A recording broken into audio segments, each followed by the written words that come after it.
Why is everybody on the left side today? I'm a righty. I'll be looking at this way.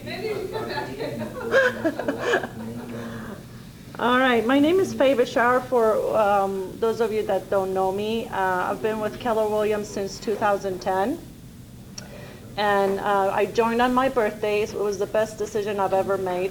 And I didn't even know about Keller Williams. I was playing tennis with a colleague, Lisa, and she said, she found out I had my license, and she said, you should come and check out KW. I walked in here and I said, this is it. This is the place I want to be. So I really love the culture and the education that they offer, and I've swam in it. When I first joined, I dove in. I took everything and anything they had to offer. It was a little bit too much, but I was happy that I did it because it gave me a lot of confidence talking to sellers and buyers. And they always said, their comment was, wow, nobody ever told us that. And does these little pieces of nuggets that you take from any class, there's only a few things you're going to remember, but that's going to give you an edge on other agents out there that don't even know the stuff that we teach here.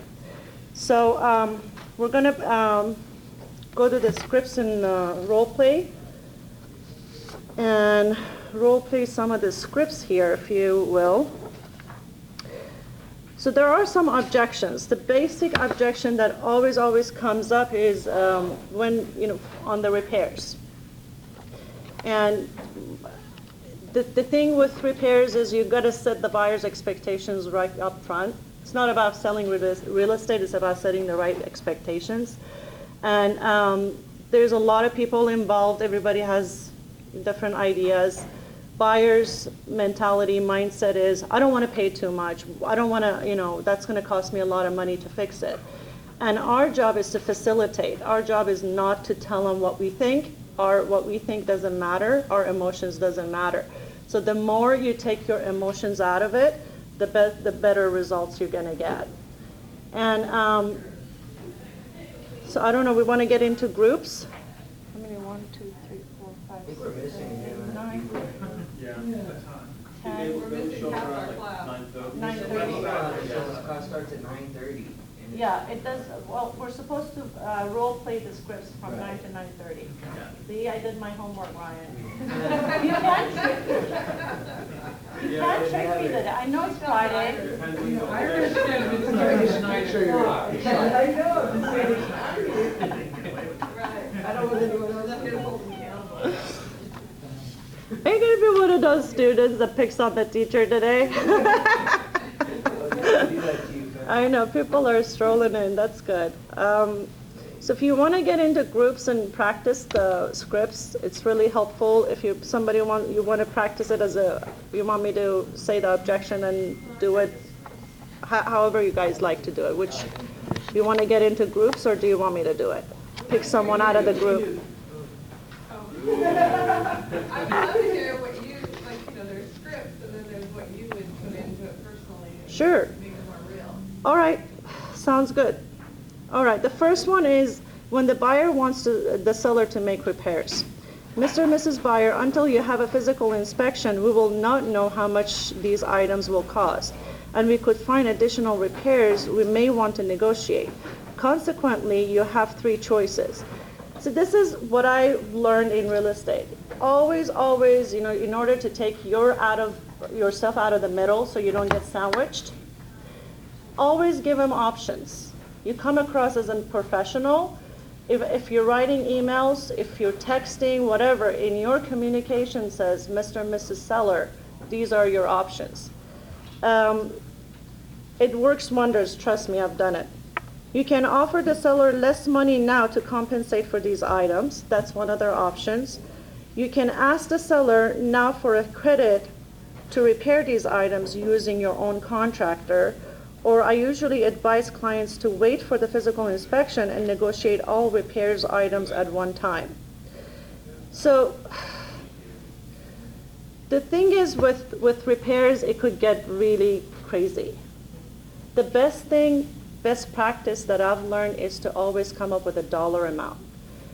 And you want to tell buyers, you need to know your market really well and know if the buyers, you're in a highly competitive market and you give them a laundry list of, the items to fix, they're not going to like it.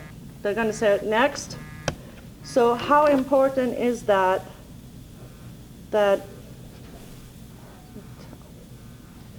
how important is the house to you?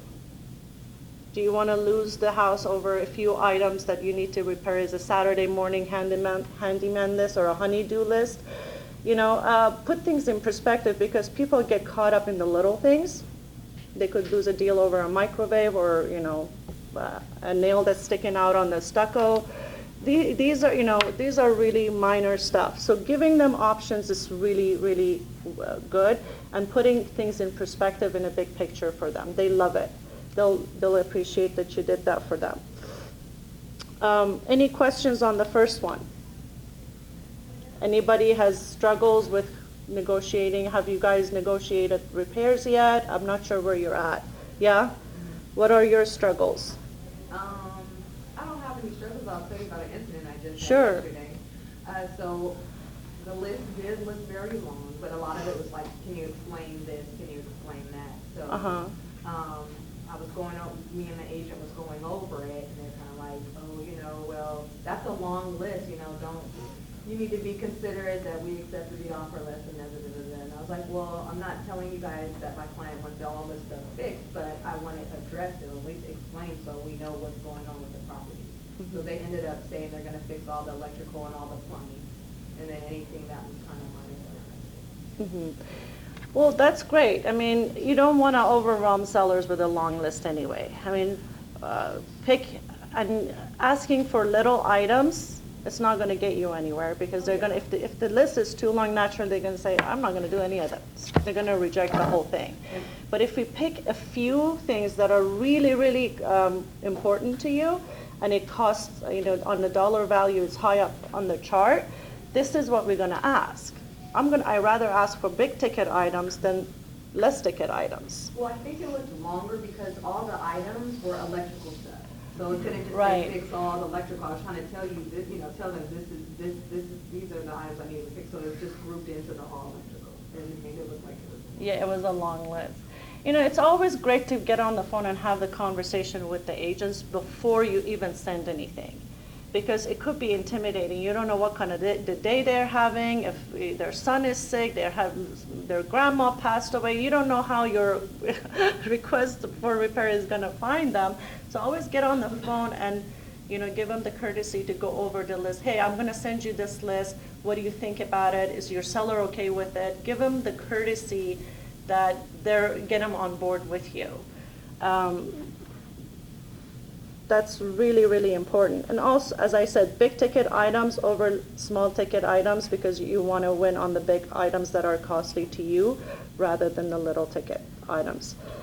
I just had an incident, and always try to negotiate dollar amount instead of having the seller fix things, because it could prolong the close of escrow, and you don't even know how they're going to fix it. If it's to your buyer's satisfaction, it's always going to cause another hurdle for you in the deal.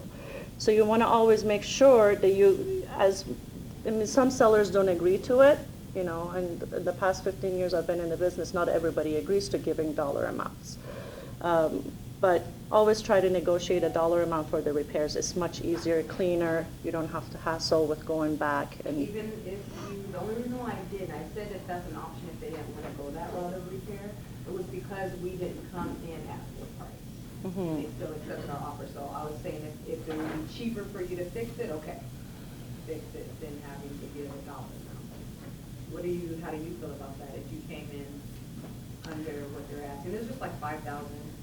yeah, it depends. If you really lowballed them and you got it, I wouldn't even ask for anything, because I would say, hey, you got a steal. $2,000 worth of repairs is nothing compared to what you got.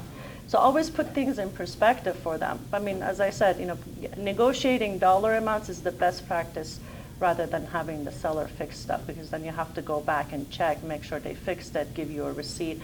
Always make sure they give you a receipt if they fix stuff, so you can show your buyer, hey, this is my proof of fixing the items. So the second one is when anybody has a question on the first one? No? So the second one is when the buyer wants to make a low offer. You can make a low offer, Mr. and Mrs. Buyer. There are 3 ways to negotiate a transaction. You can make a low offer and run the risk of seller rejecting it or countering back at full price to compensate. You can make an offer closer to asking price and be less flexible if there is a counter offer. And number 3, if you really want this home and are concerned that another buyer may purchase it, you can make a full price offer and give the seller what they want. It's your choice. Always say it's your choice, it's your decision, so they don't feel like you're gouging them with your opinions and your ideas because they feel threatened. How would you like me to negotiate that? These are my 2 famous words. How would you like me to negotiate that for you? I advise this, I would do this, but it's your choice. Your options are 1, 2, and 3. And I always ask them, how would you like me to proceed? So you're not like, overwhelming them. Because remember, they're very emotional. All these buying and selling stuff is a very highly emotional state, and nobody's in their right mind. Neither the buyer or the seller. Yesterday I got on the phone. I'm in the negotiating, and I have 3 clients that are sell, buy, and then buy, sell. It's it's not fun. It's a lot of work, but I'm trying to be really diplomatic, make sure I'm not offending people, because if I do anything wrong, if my emotions get in the way, these are all connected. It's like a domino effect. They're all going to go poof, right? So I'm really careful what I'm doing. So I got on the phone. Everything is going great. The other agent wanted $500 for a request for repairs. They asked for 6 items. We rejected 4. We accepted 2. And they paid over $5,000 over price. We had 7 offers. And this agent told me, hey, we're going to switch our offer they were financing to cash because we had 2 other cash, and then we're going to go $5,000 above whatever you have. I'm like, okay. And we never discussed the request for repairs. He was nice enough. He came back with 6 items. It's a townhome in La Jolla. So my buyers are not, my sellers are not, they're out-of-town sellers. They have a vacation home in San Diego that it's hard for him to do any fixing and stuff. Then he withdrew his request for repair number 1 and submitted request number 2. No, request repair number 2. I'm like, nobody has done that to me. This is really ridiculous. I got really mad. I said, listen, this is what the seller is choosing to do. He goes, well, and then he said, well, would it be easier if they just give him $500? I'm like, $500 is nothing. Yeah, I'm going to go call the seller. Called the seller, got on the phone, and then I guess he was having a bad day. I said, you know what? They only came back with $500 to ask for these 3 items, and I think it's just the window alone is going to cost about $400. And just the hassle of you're not in the town, doing the actual repairs and stuff. And he went off.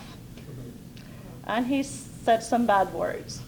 And he just flipped, out. And I'm like listening. I'm like, okay, I will make sure they know that. And he goes, no, Faye, don't, please don't say that. I'm like, Dwayne, it's only $500. They paid $5,000 over our asking. And he said, you're right. I don't know why I said that. It's been a long day. I've been in negotiations all day. $500, you're right. I appreciate it. It's okay. So I went back and said, okay, because you got to make the buyers feel like that they won too, right? We want to win-win negotiations. We don't want just gouge them on this is take it or leave it. It doesn't really go well. So I put things in perspective. I said, over $500, we don't want to risk losing these nice buyers. And he agreed, all is fine, but it was an experience. Any questions on the number 2? So huh? Yeah. It's 55 on the scripts and role play. I guess we're role playing still. In a hot market, I never encourage the buyer to lowball because I tell them, how bad do you want this house? Do you want to negotiate from a position of strength or a position of weakness? Because they have the upper hand. They're having 10, 20, 15, God knows how many, 5 people offering, on this house. Where do you want to stand? And if I've had buyers tell me, I don't care. If I lose it, I don't care. I'm like, okay. And they insist. I'm like, okay, you may not get a counter because it's low. And if they have something in the range or closer to their asking price, they're going to go with those buyers.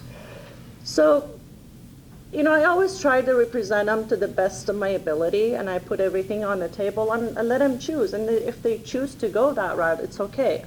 I'll still write it, I'll still represent it, but I've set the expectations that you may not get it. For some people, it takes a couple losses for the third or the fourth one to be a win. For some people, they just get it and they say, okay, we're going to offer this much.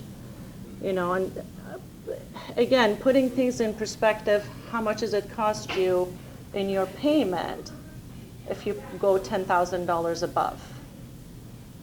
$10 a month, $50 a month? Is that worth losing the house? Then they start thinking about it. I have a question. If you have a buyer that says, I'm willing to pay $5,000 more than the highest offer, and you go back to the listing agent, and technically they're not supposed to tell you what the offers are that are coming in, how does that work? How do you know what that? That's an awesome question. I'm glad you brought it up. What works wonders for me and sets me apart from other agents is I tell my buyers, listen, I know how to structure the offer so you don't have to pay $1 over what they already have, the highest offer. I use the escalation clause a lot. I put an escalation clause in the contract, buyer to pay $5,000 over the highest offer. You can choose to put a ceiling to the escalation clause or not. But usually the way it works is you always get on the phone with the agent, you have a conversation, you build rapport, you tell them, you try to represent your client, you give them a little bit of history, background about your buyer. And I said, listen, my buyers are really motivated. They're willing to go $5,000 because some people don't even notice the escalation clause because it's in the middle of the contract. And you can't, it can't be too sure if they've seen it or not. You want to point it out. You want to set it in the email. What's the escalation clause? Escalation clause is a clause that you're stating in the contract that your buyer is going to offer $5,000 or however much over the highest offer. So this way, some buyers get crazy. They're like, hey, offer $20,000. I'm like, no, you don't want to offer $20,000. What if we can get away with $5,000? Let's not go crazy because you have those buyers that are on the other side and they're extreme, right? So this is what's going to earn you a lot of referrals is structuring the offer itself.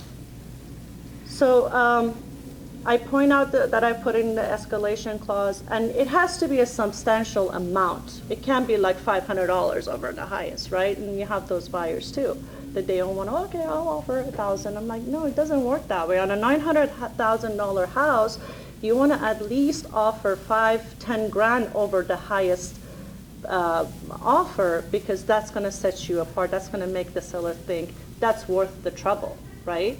Especially if you're competing with cash offers. Escalation clause, again, works really well. Go ahead. And when you said the ceiling, you say, not to exceed X amount. Right. Or You put a cap on the escalation clause, not exceeding 975. And then you always have at the end, this is going to set you apart from other agents. The agent is going to call you and say, hey, Faye, our highest offer is $950. So will your client pay $955? I would say inside of my head, the heck they will. Yes, of course they will. And I would definitely never offer your opinion, even though you know 110% sure that your client is going to say yes. Always say, let me discuss it with my client and see what they choose to do. I think they will go for it, but let me make sure. So you'll have the conversation with your buyers and say, hey, this is where we're at. Would you like to proceed? Is that something you'd like to entertain? Something that Laura said, right? About not asking the listing agent for the terms of the other offers. We were in a class yesterday, and there's nothing, they can provide those terms if the seller has authorized them to do that, I believe, right? They're never authorized to disclose the price. That's very unethical. It's not legal. If the seller has authorized them to? They can't disclose the price because then they're gonna be they're doing the other party a disservice. But if the seller, not necessarily, if you have offers and you give the terms and they come in higher than that, you're actually doing your client a service, right? Yeah, but you're not supposed to disclose the other people's number. I don't know about that.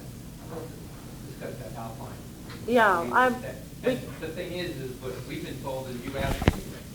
You ask anyway, That's not my problem. and they don't have to disclose the exact number, but they can tell you, oh, we're close to this, or a little bit below that, or in the middle of the range. Those are the answers you're going to get, and that's fine. But maybe not, you might get the exact answer.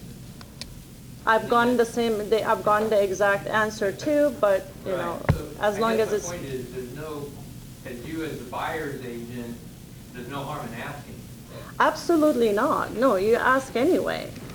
No, you ask anyway, and then, but they don't have. They don't have to, or they may not be allowed to, and I don't know, it's something. Yeah. Well, as far as I understand, I always understood is you never disclose what the other party is submitting, the other buyers. They can't disclose where they're at. I think they can. That's what I know, yeah. All right, that's something we'll check on it. Basically, it's not allowed when people do it. That's what it comes down to. Right, people do it and they've done it, but as far as the legality of it, I don't think they're supposed to. Like, I mean, in money or like getting the most amount of money is always best because of the time. No, you can always get the best money, but if you have offers, you don't never disclose what those are to the other. I mean, if I get on the phone and they already have 3 offers on that property, I'm like, hey, Brian, what are your offers? And he's like, well, none of your business. You know, I'm not supposed to disclose that, but we're in the middle of the range. We're looking to get here. Will your clients come up to here? It's never discussed. Mostly, it's never discussed the exact amount. They don't disclose the exact price. But if you think I'll check on that with Jim and clarify for you guys. Yeah. Yeah. Can you say by rule, it's like you should always, the escalation cost should be going, let's say 0.5% above the. There's no percentage rules, you know, but on a $900,000 purchase price, it depends on the purchase price. Okay, I see. You want to at least offer $5,000. Okay.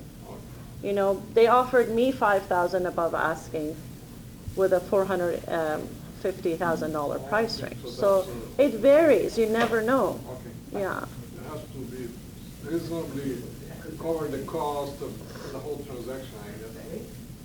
Well, you want to offer enough money for the seller to say this is worth for me to go with these people over these people, because then it gets to the needy and greedy part of the contract. Is anybody removing contingency? Are they waiving their appraisal contingency, waiving their inspections, or shortening the term from 21-day contingency removal to 10 days or 7 days? And it gets more competitive when you have a bigger pool of offers.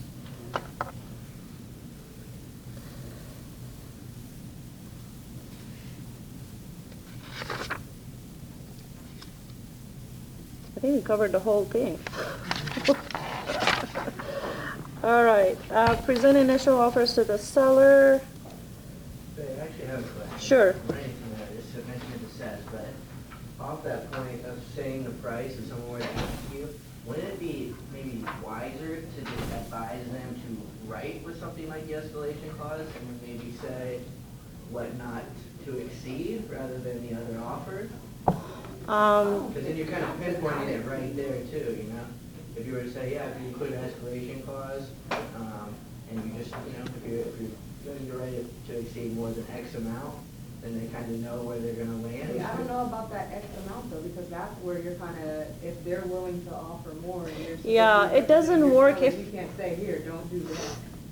Well, Or don't offer I'm more. trying to get top dollar though. If you tell them the amount that you got the offers in for, then maybe they're likely to come in at that amount with just a quicker close or something. Versus the escalation clause, that's going to guarantee that. You know, you really have to figure out what's important to your seller. More money or better terms? Where are you going to negotiate? You can with everything. Sometimes you can, but sometimes you can't.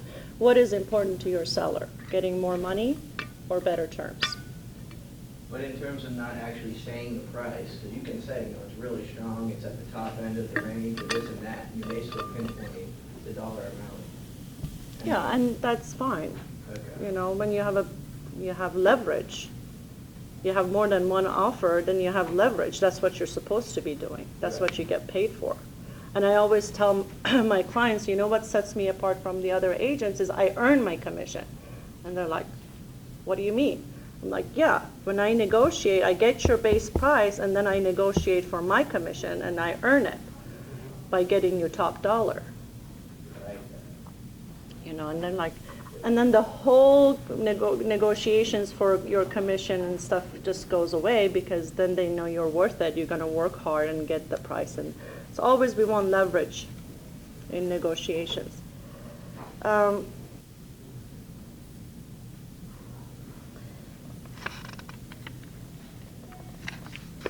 So, and then you're going to be, this is also goes to the presenting the offer. So good morning, good afternoon. Faye Bashar with Keller Williams Realty. We have an offer here for your review. I'm going to go through the offer with you. Is it a good time? You always want to get permission. Whomever, if you're cold calling people, calling your clients, just get permission if it's a good time. That is really important. Because the information that you have to deliver, you want them to be in a good mood, you want them to really be in a right mind to have the serious conversation. And if in the rush they're just dropping their kids off at the doctor's or they have some issues going on, you want to make sure it's a good time. It's a good habit to get to. Now the offer they came in is at X dollar amount. They're putting X dollar as earnest money. I'm going to discuss the earnest money a little bit. Earnest money is really important when buyers make offers. Normally it's 1 to 3% of the purchase price. The higher the earnest money is, the stronger it shows how buyer is serious about buying that house. So some people just like, no, I don't want to pay more, but hey, you're going to pay it anyway. Just offer a little bit more, as you know, in the beginning to show that you're a serious buyer and you're not going to be flaky. And this X amount of total down, they want to close at this number of days. They're asking for this percentage in repair limits. What do you think?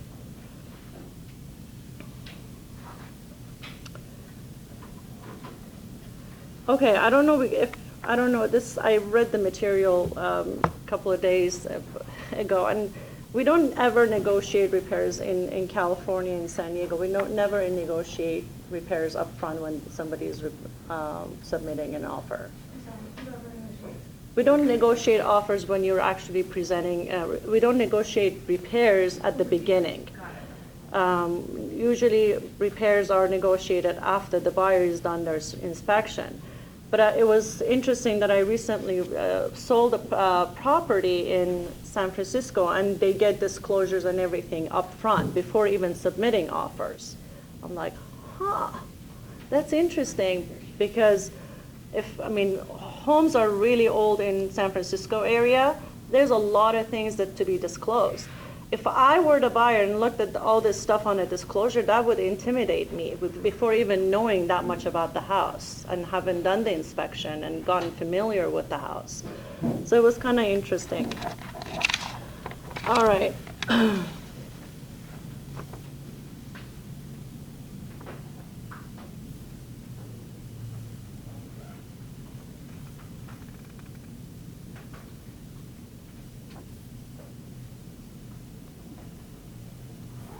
So any offer is a good offer. I usually tell the sellers, you know, it gives us leverage to negotiate. Look at it. It's a starting point. Some people like to start low. Some people like to start in the middle. And, you know, no buyer their mentality is no buyer wants to think they've overpaid for a house. So most buyers are not going to start at the top of your range. They're going to start at the low and come up to maybe we can get them to come to the middle or the high. I was in the middle of a very tough negotiation with a listing of mine, which I'm representing both buyers and sellers. I took this listing over. It was originally overpriced $150,000.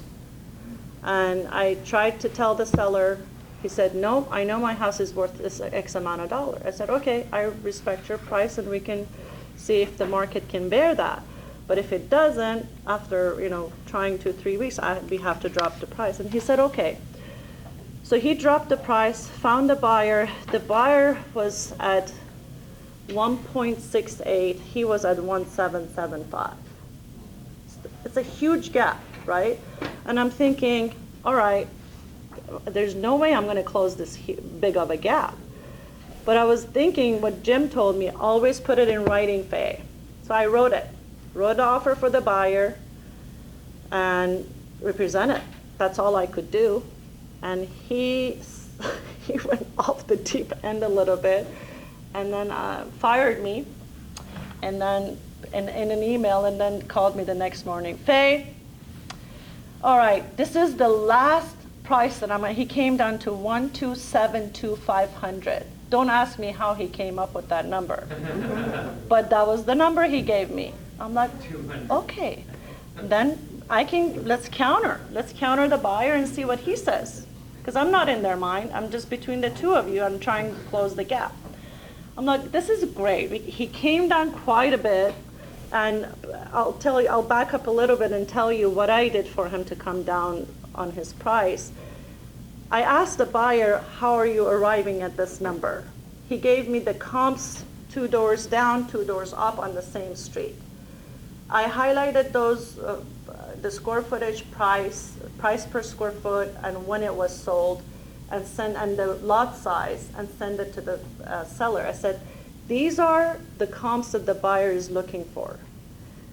None of us I can't put a price tag on your home, but the buyer is looking at these. So why don't you look at it and see what you think? He was mad again. He's Italian, Irish. He was just hot-blooded. I'm like, I thought Persians were bad. I'm like, but he was, he said, okay, Faye, this is the last price, 1272500, and that's my final offer. I said, okay, I'll put it in an account and I'll send it to you, sign it, I'll present it. I'll present it, and the buyer said, my max is 168, Faye. I can't go, it's not worth it. It needs a lot of work, and he didn't want to do the work. It needs carpet, there's like 5 different types of flooring in the house, country style, faux paint everywhere, so it needs work. And I'm like, I'm sorry, this is what they're seeing. And he said, that's my final price, Faye. Seller said no. But I put it in a counter. I put his 168 on a counter and send it to him. And he said no. So I went back to the buyer and said, listen, our difference is $47,500. Can you and the seller split it? Let's, you take some, you come up some, he'll come down a little bit, and maybe we can work in the middle. Put it in a counter offer again. And guess what the seller did? Accepted it. So we're in escrow. Yeah, don't lose hope till it's over. Even if Keep- you get fired? Even if you get fired, they'll rehire you, I promise I can you. accept that. You know how many times he's fired and hired me during this process? That's not his You first just time. have to let you go, you've done that before. Yeah, I'll joke it, I don't joke. understand, who actually paid the difference, like the seller, the agent? No, Yourself, I'm the agent, Okay, but I'm representing the seller and the buyer. There was a $47,500 Sure. difference. Okay. And I said, why don't you guys split it? okay. And then I came back with another counter to the seller. And guess what he did? Where he said, I'm not gonna come down $1. He said, okay, I really wanna move, Faye. I'm like, okay, let's do it. It took a couple of weeks, but don't lose hope because they can't agree at the beginning. Just, Question. So, yeah. you said that your seller was really upset. I mean, we have an obligation to present all offers, right? Mhm. And did you or could you have maybe established what the expectations were before you presented the offer by saying, you're probably not going to be excited about this offer, but this is just the starting point. And so that his expectations are low right now, and then when you present the offer, maybe he gets mad, but he doesn't fire you.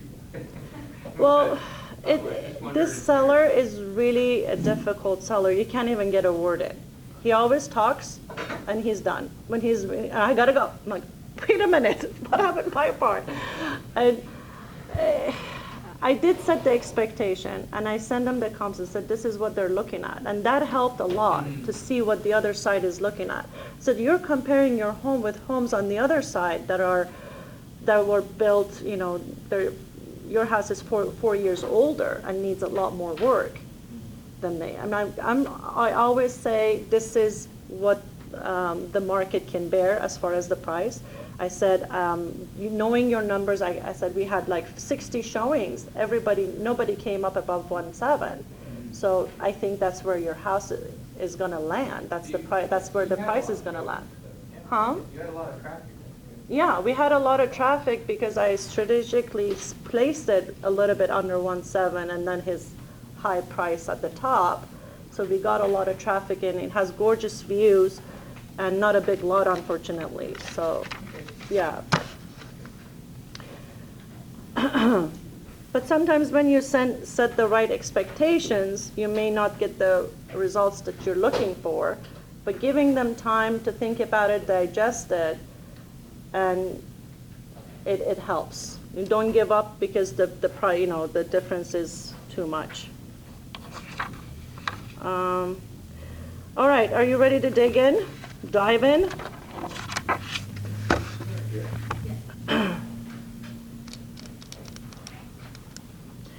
I think I pretty much covered the whole course, but we'll go through it. Learn how to present offers when you represent a buyer. This is today's expectations. Learn how to receive offers when you represent a seller. Practice scripts you can use throughout both processes. These scripts are really helpful because when emotions run high and you get nervous and you don't know what to say, and especially if English is not your first language like me, you forget about what to say. So these scripts are really, really good to have in your back pocket. Learn how to set the stage for positive negotiations.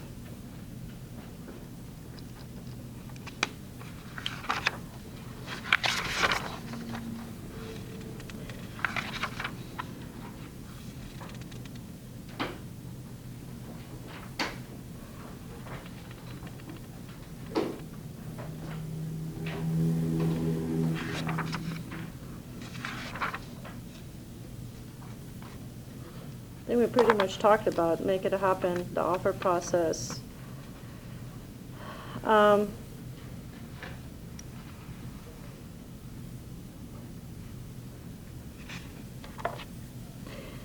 So again, it's about giving the sellers choices about when you get an offer.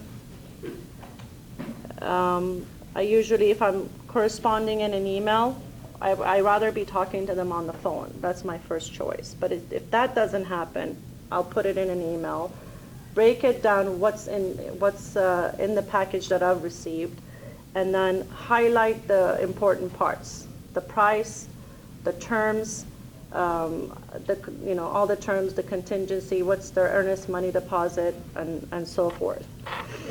Yes. So do you ever provide would it be I don't know, do you ever provide them the actual, what do they call them, RPAs? Is that what they're called? The actual contract? Or do you just do a maze? of No, all you offers? have to, yes. Oh, you do Yeah. have to show them the actual Mhm. contract, okay. Yeah. I always send it because they have to sign it. They have to look over it. Some of them are there's a lot of savvy buyers and sellers out there. They want to see the whole thing. But they But only then, sign the one they're gonna accept. Correct. That's why I'm kind of asking, like, if there are 5 offers, do you show all of the separate offers in full? Or do you do like a little matrix of the pertinent information? I do Pick both. one I and- send the whole contract because Oh, you do both. the legitimacy of the actual offer, and I break it down what the offers and put it in a spreadsheet what the offers entail. Okay, so you do both. Okay. Mhm. Thank you. Yeah. I guess we're supposed to watch some videos first before I dive in, so let's do that. And get Trevor.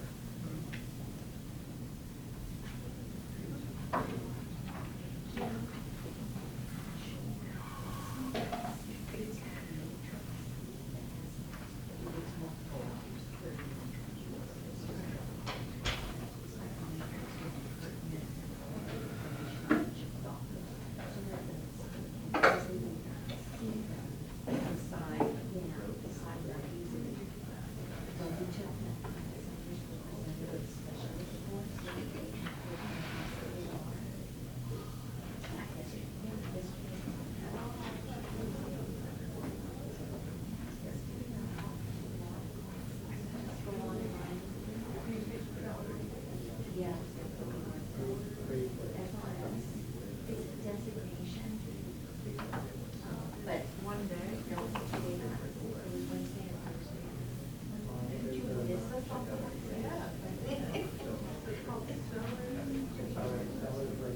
Representative specialist.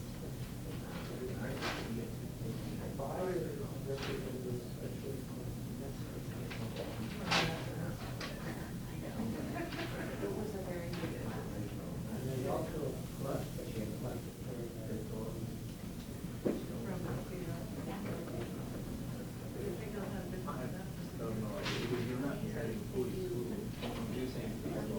It serves a dual purpose. One, you start learning about a lot of nuances, and the second thing is it counts towards your assistant courses. Yes, yes.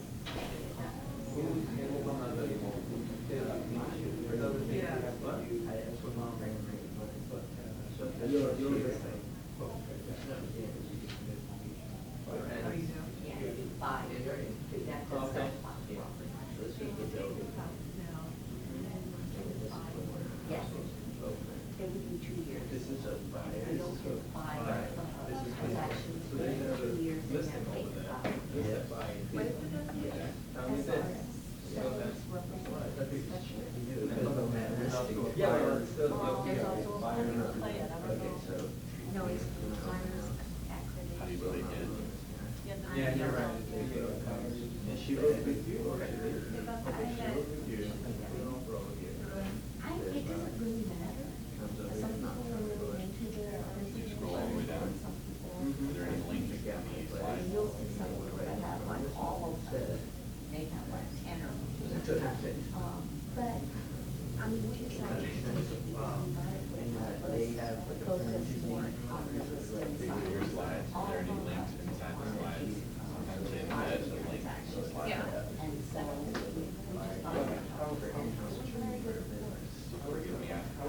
because when I told her, they're all with the SBA law. They offer a lot of stuff. Yeah. But like, this thing that you do here, Classes. they're the same word as that. And like I was telling you, Mary. What about it? They also go towards your, season course. We just, So, yeah, but. you know, you have to put a certain amount of.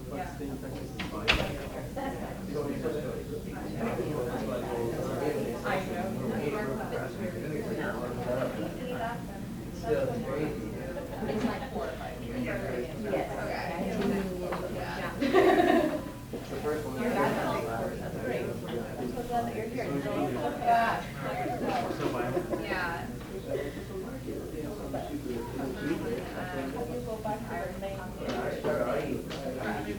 I don't know how to. Why don't you try to sell that for self-brand and tell me you can Well, get more? see, that's the thing, about making copies, but I don't wanna step on the buyer's toes and ruin that relationship. I don't want anything I'm speaking in there. I would. They already, It's a sticky situation. are all just. Yeah, that's a good one. Yeah. Right now.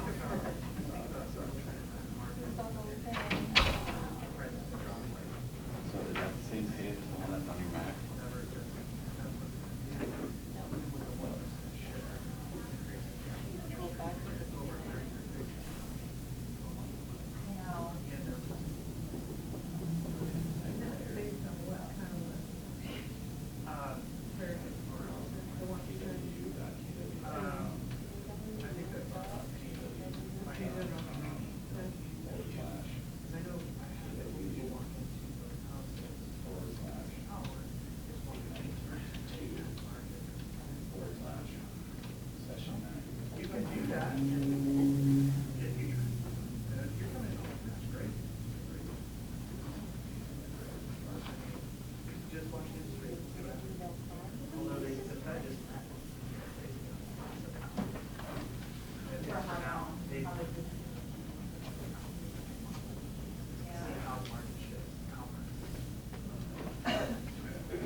We're not yet ready yet. So there's And I put in the next like year.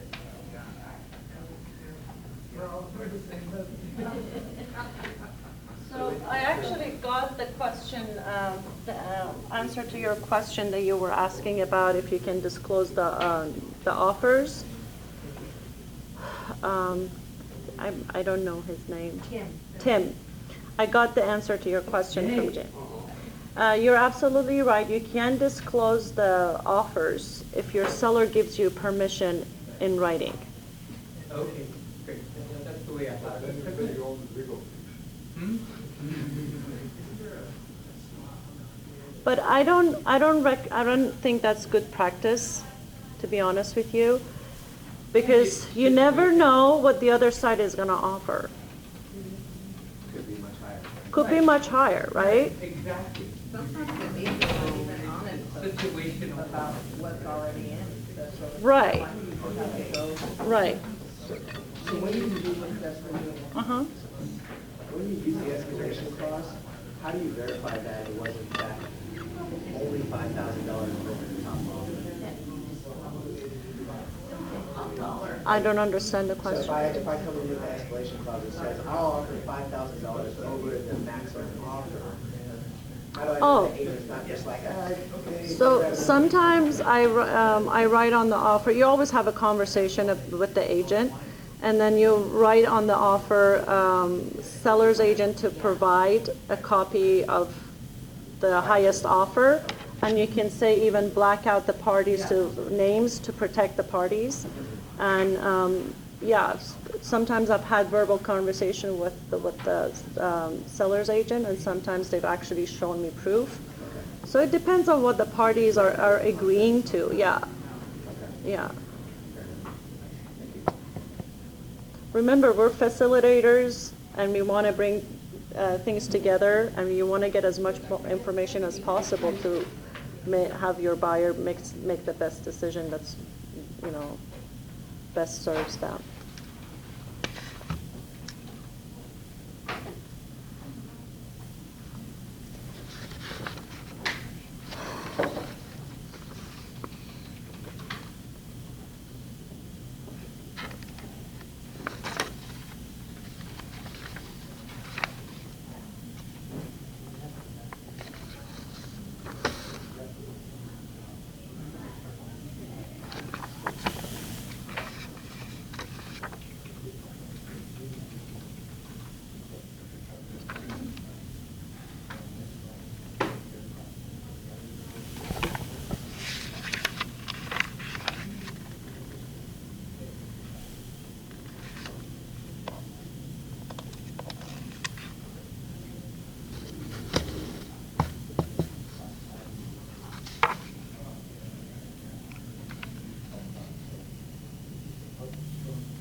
That's not working.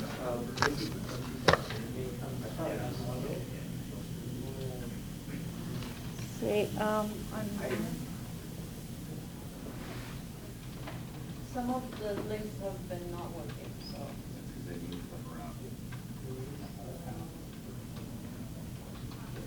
Can we do an airplane on here or no? Huh? Can do it.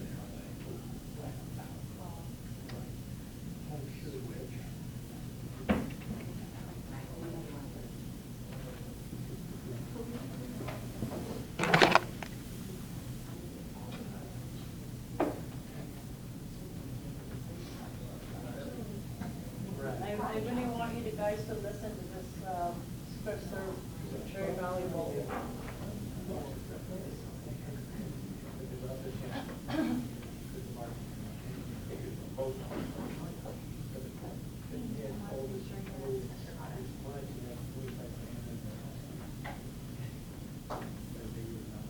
Yeah, they would not have gotten this much.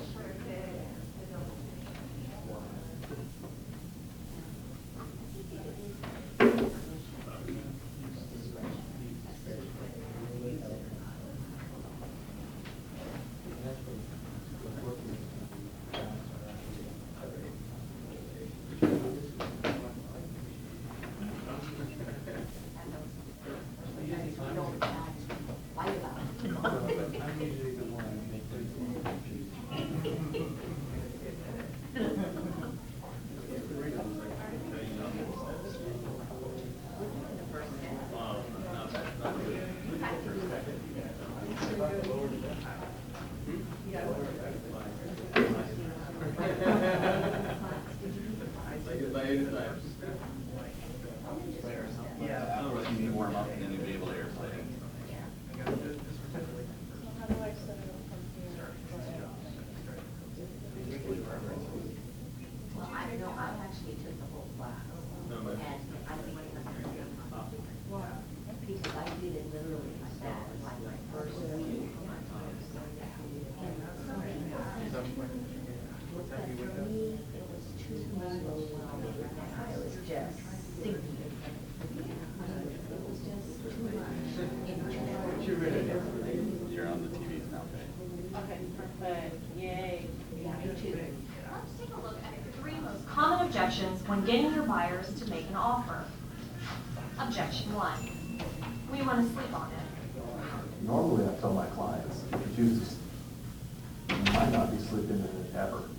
What I mean by that is if another couple looked at it yesterday and they said, let's sleep on it tonight and we'll make the offer tomorrow, that means they're making the offer today. And I have to ask you, just so you don't blame me, if you don't get this home, how would you feel if someone else made an offer on this property today and it was no longer available? Objection 2. What if prices drop?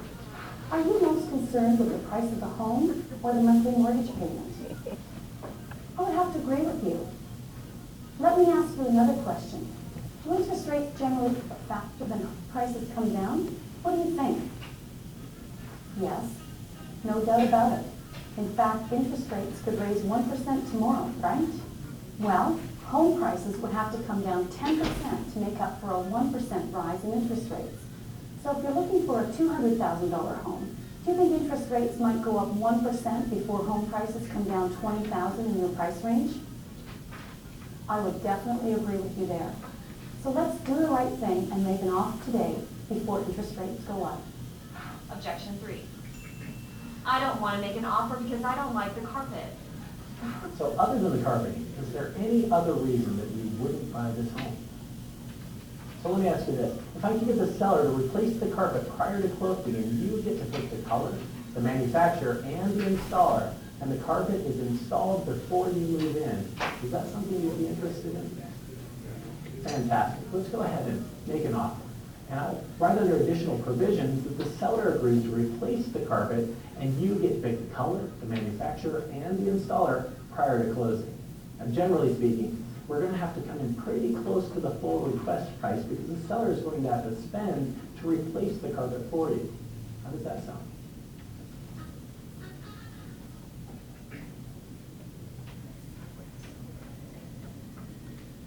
How did you feel about that? Oh,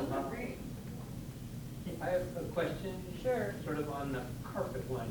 Something you had said before is basically probably maybe better to get a credit depending on circumstances if, it's possible for you to get credit. Maybe offer, is that possible? You offer a little more for the house to get a credit back. So that you can pick your own carpet and you can replace it afterwards with what you want. Because a lot of people say they don't like the carpet, but then afterwards, if they got credit back, maybe they wouldn't replace it after all.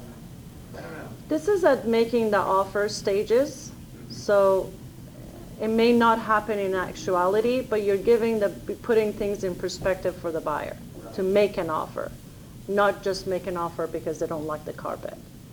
I always tell the buyers, there are things that you can change, and there are things that you can't. You can't change the floor plan.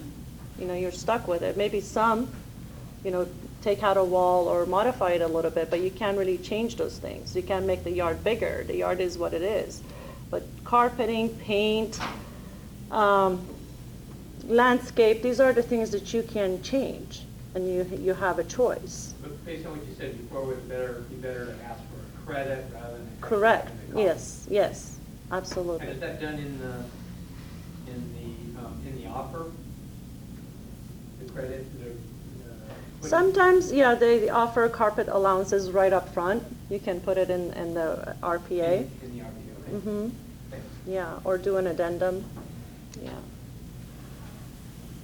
All right, next one is, I'm not sure if this one is going to be working. I had a hard time getting it to work for me. You can receive offers. This is about a 10-minute video. No, it's not available.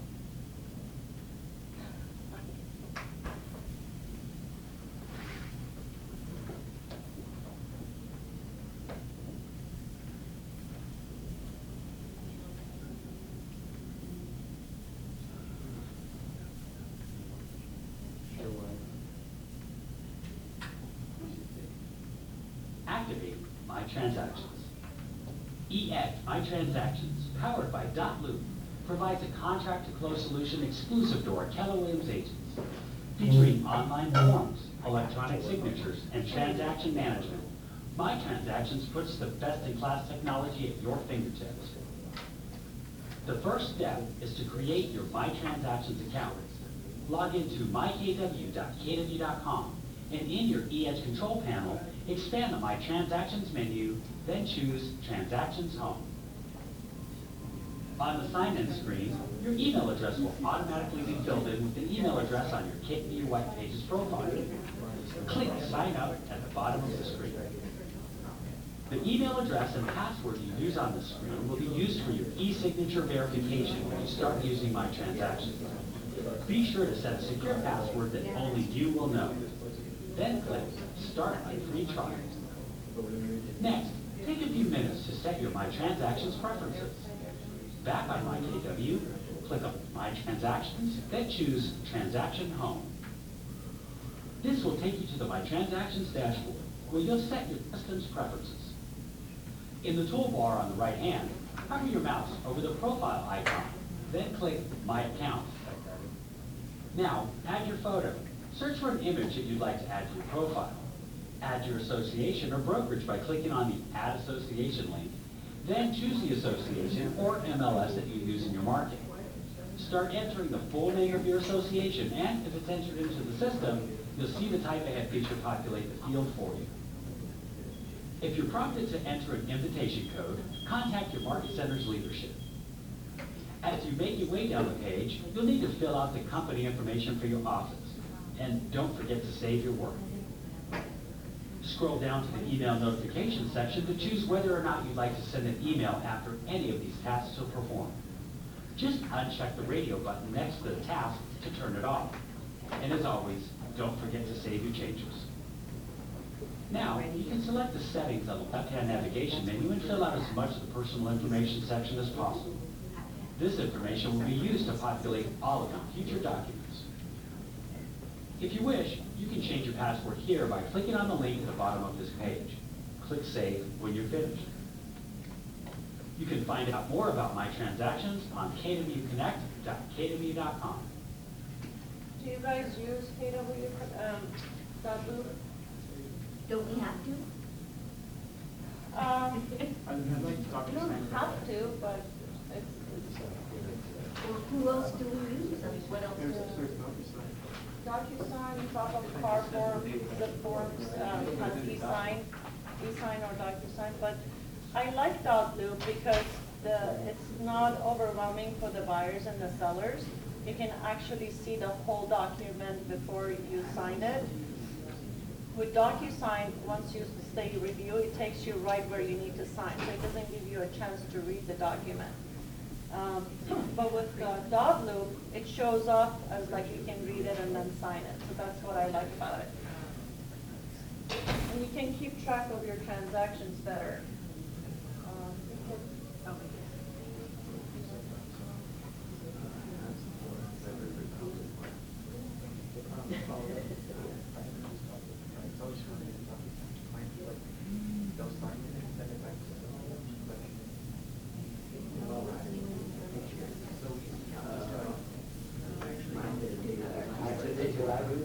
Forever.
Casting that off. It's all different. It says Rose Community Association. I might just, if we can't get it, I'll just steal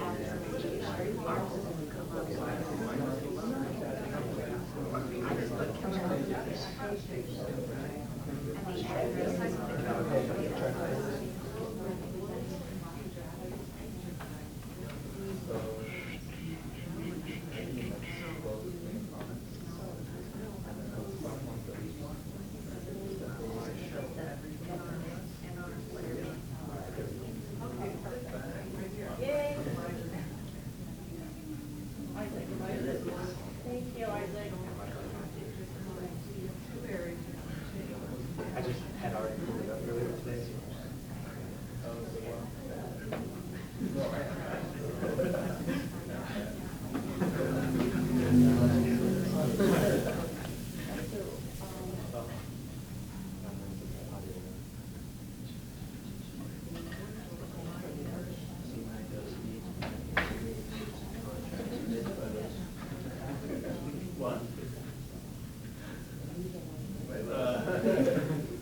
Mango leaf.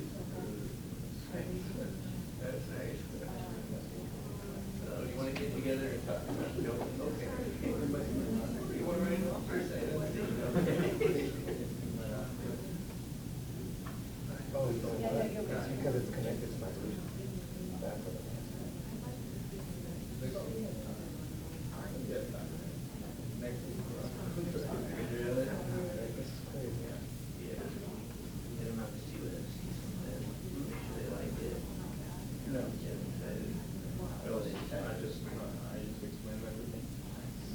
So complicated. This was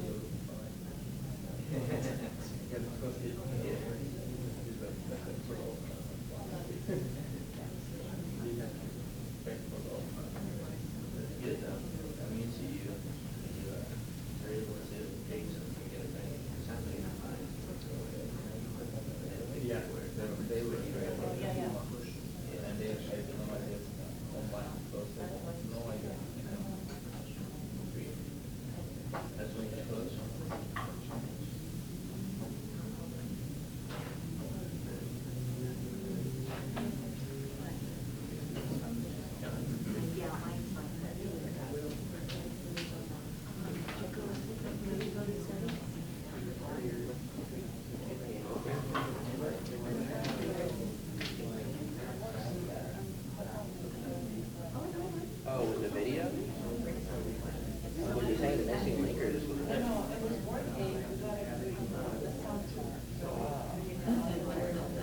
You might just need to change the audio. Yeah, different settings. Yeah, it was PC, now it's on keyboard.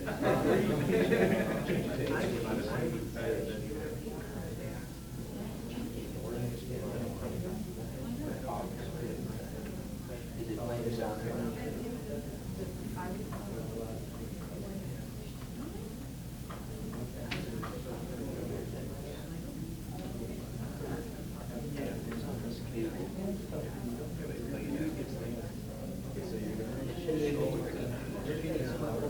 Maybe on your computer, you know the sound out.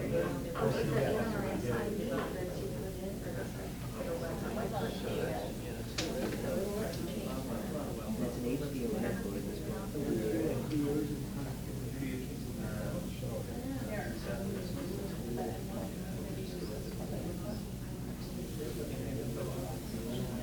Everything in my transactions is based on the color.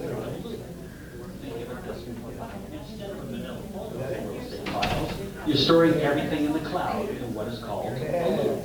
To be marketed and prepared the property for sale. All right, we're in business.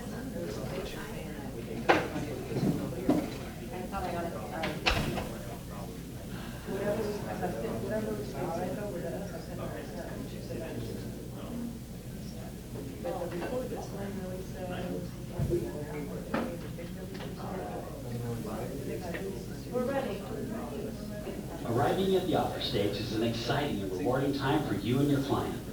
If you represent the buyer, your searching is paid off and your client has finally found the one. If you represent the seller, you've diligently marketed and prepared the property for sale and you received an offer from a prospective buyer. This is one of several critical junctures that you'll encounter during the countdown to payday. An offer is part of the process of moving from a buyer or seller's agreement to a sales contract. For the first time, the buyer and seller are coming together. This is a major financial decision, and it can be a highly emotional experience for them both. Your goal is to bring them together and arrive at a sales contract in which both parties win. As with every phase of the countdown to payday, you need to work quickly and carefully during the offer process. And this session will prepare you to do just that, using KW technology and My Transactions. We'll discuss how to use My Transactions representing the buyer and the seller. A buyer has found the home that they want to purchase, and the seller is looking forward to concluding the sale of the property. This is when all the fun and magic begins. And whether you're representing the buyer or the seller, this is another opportunity for you to shine as a real estate professional. The diagram shows the overall process with both parties. The buyer makes the offer. The seller responds to the offer in one of three ways. They counter the offer, accept, or reject the offer. If they counter the offer, then you go into the negotiation zone, where the offer can go back and forth between the buyer and the seller. If they accept the offer, the contract to close process begins, and if they reject the offer, the buyer's agent will contact the listing agent to get the details on why. Depending on the results of those details, you may get back into the negotiation zone. As you can see, during this process, there can be a lot of back and forth of adding and removing documents, signatures, amendments, and addendums. In a typical transaction, this can make the documents a bit messy with scratch-outs, strike-throughs, initials, and signatures. My Transactions can make this a cleaner, more organized, and easier process. Keller Williams Realty has partnered with dotloop to bring you My Transactions, a web-based system which lets you manage your real estate transactions in a more efficient and cost-effective way. You can manage the entire transaction from start to finish without paper or ever having to track it. My Transactions will allow you to facilitate the real estate transaction in a paperless or less paper environment by adding all of your people, documents, and tasks to the loop. When we talk about eEdge being a complete lead-to-close system, My Transactions is the to-close part of that system. Everything in My Transactions is based on the concept of a loop. Think of it this way. Instead of a manila folder for your real estate files, you're storing everything in the cloud in what is called a loop. Think of it also like a virtual conference table. Loops contain agents, the clients, and the forms in the specific transaction. Loops are secure. The agent who creates a loop controls who can see what's inside and who can sign the documents. And all parties can create, edit, share, and sign documents online. You'll access My Transactions from the eEdge control panel by expanding the My Transactions menu and choosing from any of the available options. This will take you to the My Transactions homepage, where you can start a loop from either choosing the big plus sign, or if you choose List View, create a loop. When creating a loop, you'll be taken to the loop summary page, where you'll be able to manage the loop, manage documents, add local service providers, and add people and tasks for your buyers and sellers. This is the same process you would do if you were putting together a manila folder to manage a transaction. Let's say, for example, you represent the buyer and they find the property that they want to purchase. You have three actions to take. Prepare to write the offer and share it with your clients, and present the offer to the listing agent. When preparing the offer, you need to add the documents and the people to your loop. Documents are all of the real estate forms that are required for and or related to the transaction. There's just one copy of a document that all parties to the loop share. No more scanning, faxing, emailing, or handwriting. There are three ways to add documents to your loop or your transaction. The first is to select from your computer. For this, you have two options. The first is the traditional method of browsing for and selecting a file from your computer, or opening the location from your computer and dragging and dropping the PDF documents to the appropriate folder. Second is to select your form from the documents library. This would be for those that have the Version Now interactive forms or for those that have documents stored in their attachments library. And the third is to copy the documents from your uploaded email attachments. Every agent has an @upload.dotloop.com email address, and any PDF emailed to that address will show up in your email documents section of the forms library. Your Market Center compliance team has the option of creating transaction packets. They contain all of the documents that are necessary in a particular transaction. For example, all of the documents that you would need in a buyer's transaction and all of the documents that are necessary in a seller's transaction. Next, you'll add people to the transaction. People are also in your My Contacts record within eEdge, and anytime you add a person to My Transaction, they're added to My Contacts. The documents you add will have fields automatically filled in with the information that you've added to the loop. Any fields that are not automatically filled in by using the Version Now documents will need to be added prior to sharing the documents with your clients. Your clients' information and placeholders for their signatures and their initials will be automatically added to all Version Now documents.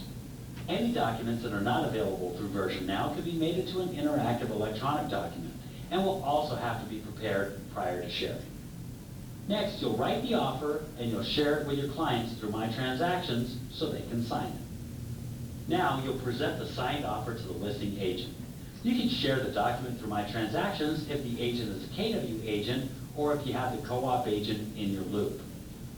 You can also print so you can fax or download to a PDF so you can email directly. When you represent the seller, you have 4 steps to complete. Receive the offer, gather information about the buyer, and you'll gather details about the buyer, including how much they're putting down, what type of loan they're securing, and so forth. And present the offer to your client. Time is of the essence in real estate, and you have to be able to respond quickly in today's market. And when you use My Transactions, you can automatically be notified anytime a form is signed or changed. You can receive the offer in several ways. You can receive the offer through email, in PDF and hard copy, through a fax, or you can receive it through My Transactions if the co-op agent is a KW agent or the agent uses .loop. If you receive the offer through a hard copy or fax, you'll need to scan the document into a PDF format, then upload it into My Transactions using the Add From computer or email option. Once you have the offer back in your loop, you can share the documents with your seller. Your sellers will have the option to sign, view, download, and share the documents in the loop, and they can have access to the information for the next 7 years. One of the best advantages of using My Transactions is you start with a clean copy every time, and each revision is quickly accessible. If you have any questions, visit our knowledge base at answers.kw.com or email our support team at support@kw.com.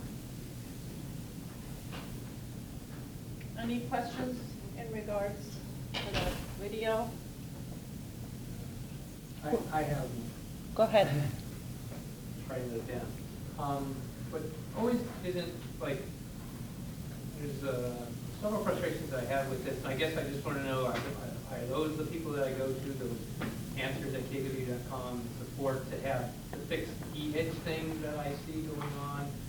Like I have emails, right, and I go to my profile and all my emails are the correct email. Then I go to the, .loop, and it has my email in there, and I can't change it, and I don't know where it's pulling it from. Mm-hmm. But it's not pulling it from my profile because my profile is right. And so is it that... I would go to Michelle and she'll set you up. She's awesome. She knows it, the system inside and out. She is awesome. Well, we will see about that. Yeah. She's done a lot of work. She's done a lot of work with the .loop. She's got templates in there that's already with half of the offer filled out. So it saves you a lot of time. I mean, a lot of stuff is a repeat anyway. You know, what sellers pay, what buyers pay. These are all very standard stuff. The whole eEdge environment. I don't know who to... The eEdge, anything... Help me fix everything that's wrong with it. The KW support, yeah. Joel Westland in the office, yeah. But who's this answer at kw.com? Who are those people or support at kw.com? Yeah, they can help you too. They can help you. Yeah. Joe is in our office. You can make an appointment with him one-on-one. Okay. So it's more in person, and he'll dig into your computer. You can actually show him what your challenges are, and he'll fix that. Yeah. Thanks. You're welcome. So making it happen, the offer process. When a buyer has found a home they want to purchase and seller is looking forward to conducting the sale of their property, the fun and the magic begins. Whether you are representing the buyer or the seller, this is another opportunity for you to shine as a real estate professional. The overall offer process with both parties is, like you saw in the video, is you receive the offer, like we talked about, you present it. Sometimes it's best to go be in person and present the offers. But in this day and age, we don't really get that opportunity a lot. I know I don't. But as like we talked about in the email or on the phone, try to highlight the most important parts of the offers so they can get a better perspective what's on the table, what kind of offers they've received. And always, like we talked about, give them their options. Your option is to accept the offer, put the positives first, and then the negatives last. That's in that order. You can choose to accept the offer, reject the offer, accept the offer, counter the offer, or reject the offer.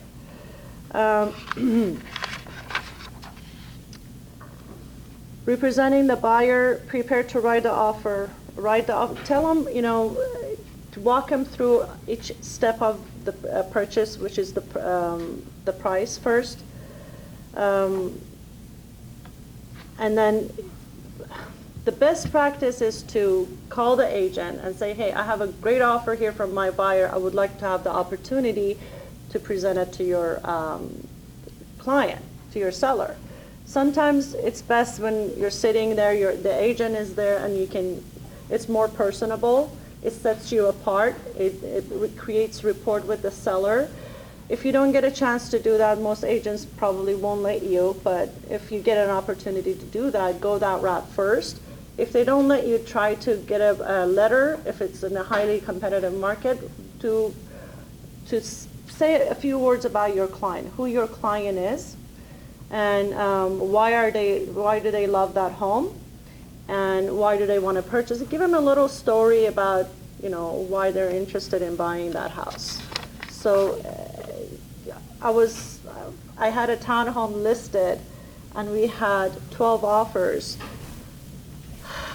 This one agent actually went out of her way, wrote a nice letter about her buyer's profile, what they were, why they didn't want to purchase them. They had a small child that they wanted to raise, and they wanted to be walking distance to the school, and all of this stuff. And that sets her apart. I mean, when you get 12 offers, which one do you choose? Which one do you want to be in escrow with? You want to be in escrow with an agent that's diligent, calls you on top of things, and it's not a pain. You don't have to babysit them. You have to say, hey, where is this? Where is that? It's really helpful to know the agent that you're going to be going to escrow with. So there is a checklist for preparing an offer. Always get a pre-approval letter from the lender. And I'm sure you guys know by now, pre-quals are different than pre-approvals. And you can even take it one step further, have the lender do the desktop underwriting. And that sets your buyer apart from the other buyers, from the other pool of buyers that are in play.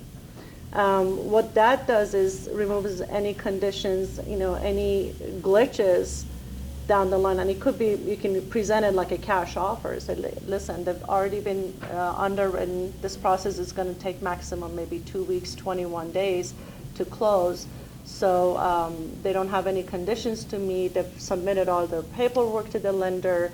They're clean as a whistle. We're not going to have any hiccups, especially if you're competing against cash offers. So approval means it's gone through underwriting? No, not necessarily. Pre-qual is just a phone call to the lender. They ask a few questions and say, okay, we'll give you a pre-qualification letter. Right. Pre-approval is when they've submitted all their taxes, paychecks, bank statements, all the nitty-gritty of the whole process. And the lender has taken a look at it. And then desktop underwriting, it actually goes, an underwriter looks at the package, looks at the file. And that's when you know that buyer has been through 3 steps. And the chances of them falling out of escrow or they get rejected by a lender is very minimal. Okay, so there's really kind of 3 levels of pre-qualification. Correct. Pre-qual, which is a letter of approval, all paperwork submitted, and then desktop underwriting. They haven't really gone through full underwriting, but they've at least done a preliminary assessment of the paperwork. Yes, you got to have a good relationship with the lender that you work with. May have them. I know John and Lynn. They have a really good habit of submitting everything through the underwriting before I even write offers. And then he says, Faye, they've been pre-approved and underwritten, and you can go ahead and submit offers all day long. So I'm getting a little honked up in the terminology. So pre-qual is the phone call. Pre-approval is when they've submitted some paperwork. And then when it goes into underwriting, that's an actual approval? Yeah, I mean, that means the underwriter has taken, because when they submit everything to the lender, they create a file. Everything is from their taxes, W-2s, banking statement, their mother's social security, everything is in there, right? They've gotten all the information, and you want to always make sure that the underwriter has taken a look at it, because underwriter looks at the files differently than lenders do. So you want to make sure that it's gone under their eyes one time at least, because it's 2-3 different levels of underwriting that the file goes through. Yeah. And you can be sure that there is really not that unless the buyer hasn't shared something that I've had that happen to me, unless something happens. But the chances of it decreases the chance to maybe 5 to 10%. Yeah, and then you can have a better feel about your buyer when you're representing them to the other side. Hey, my buyer is solid. They've been desktop underwritten. And they're ready to go. They're very serious. When a buyer goes through all that hassle, they're serious about buying a house. How do you communicate that to the listing agent? Just like I said, hey, yeah, you need to have a conversation before you even write an offer with your buyers. Okay. Yeah, to feel out the situation. Hey, what are the sellers are looking for the price? Where do they want to be? This is what my buyers are thinking. What do you think? And, just have a conversation like you would, get them on your side. And they appreciate that. It creates a rapport between you and the agents. Never burn the bridges, strong armament to taking your offer. It's never going to happen, and just try to have friendly conversations so they're on board with you. They're going to root for you. They're going to go back to their seller and says, well, this buyer wants this. They're very nice. They're desktop underwritten. They're solid. I think we should give them whatever, $5,000 less or a 60-day escrow or whatever the situation may be. Yeah. And you always want to give your buyers a comparative market analysis. By law, you have to provide them with one. So be conscientious of that. There's a lot of savvy buyers out there on Zestimate, on Zillow. Everybody knows how much a house should cost, but this is what we go by. And sometimes, if you go through some challenges with the buyers about the price, it's always nice to ask the other side and say, listen, I have a hard time fighting your price with my buyer. What comps did you use to arrive at that price so I can show it to my buyer and get them on board with your seller's price? And that's really helpful. I did that once, that asked about a home on Apache in Chula Vista. And the lady did an amazing job, renovating the house. She was an architect. It was beautiful. But she got rid of the third bedroom. And they priced it at $399, like the homes that were 3 bedroom, 2 bath, 1,600 square feet. So when I asked him for a comp, or where he got his comps from, he kind of like did my head. I was like, I don't mean to offend you, I'm just trying to, provide facts to my clients to justify the price that you have it listed at. Yeah. Baby step in the conversation to get them, if you hit them up for the comps right off the bat, like, listen, you got a beautiful listing, bottom, yeah, and, well, there are some agents like that out there, and just don't let it bother you. Yeah. But always ask to see what they've looked at, what you're coming up with. Let's compare. Can we meet in the middle, or find a happy medium for the parties? Does anybody have any idea how much it would cost just to put a wall back up in a place like that? Would they just down and make it off? All that up? Well, I mean, you might not spend that much money if you find the right, Well, she added it onto her daughter's bedroom, so it was a whole remodel. Okay. So it turned into something else beautiful. Because one time we were in San Marcos, so we added square footage by taking a 2-story family room everywhere, just having a 4 put in. It was not that expensive, and we had a closet for all the bedroom. And we got so much more out of the house than we would have. So, if you got the time and you've got great contractors.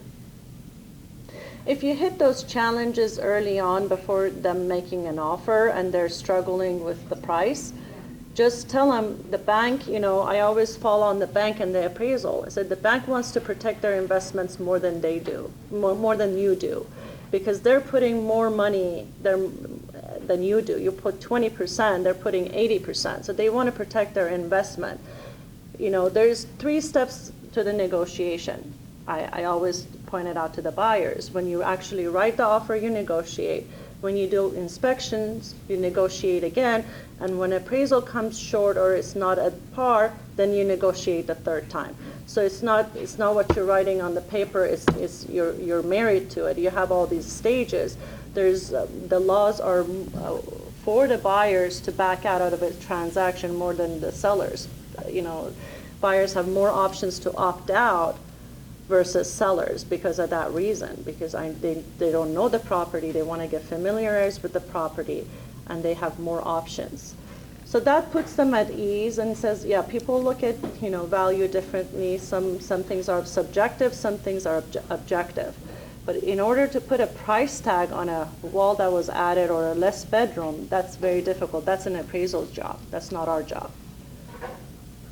So you always want to say that, we can get a professional, we can get an estimate, but at the end of the day, this is the price that the seller wants.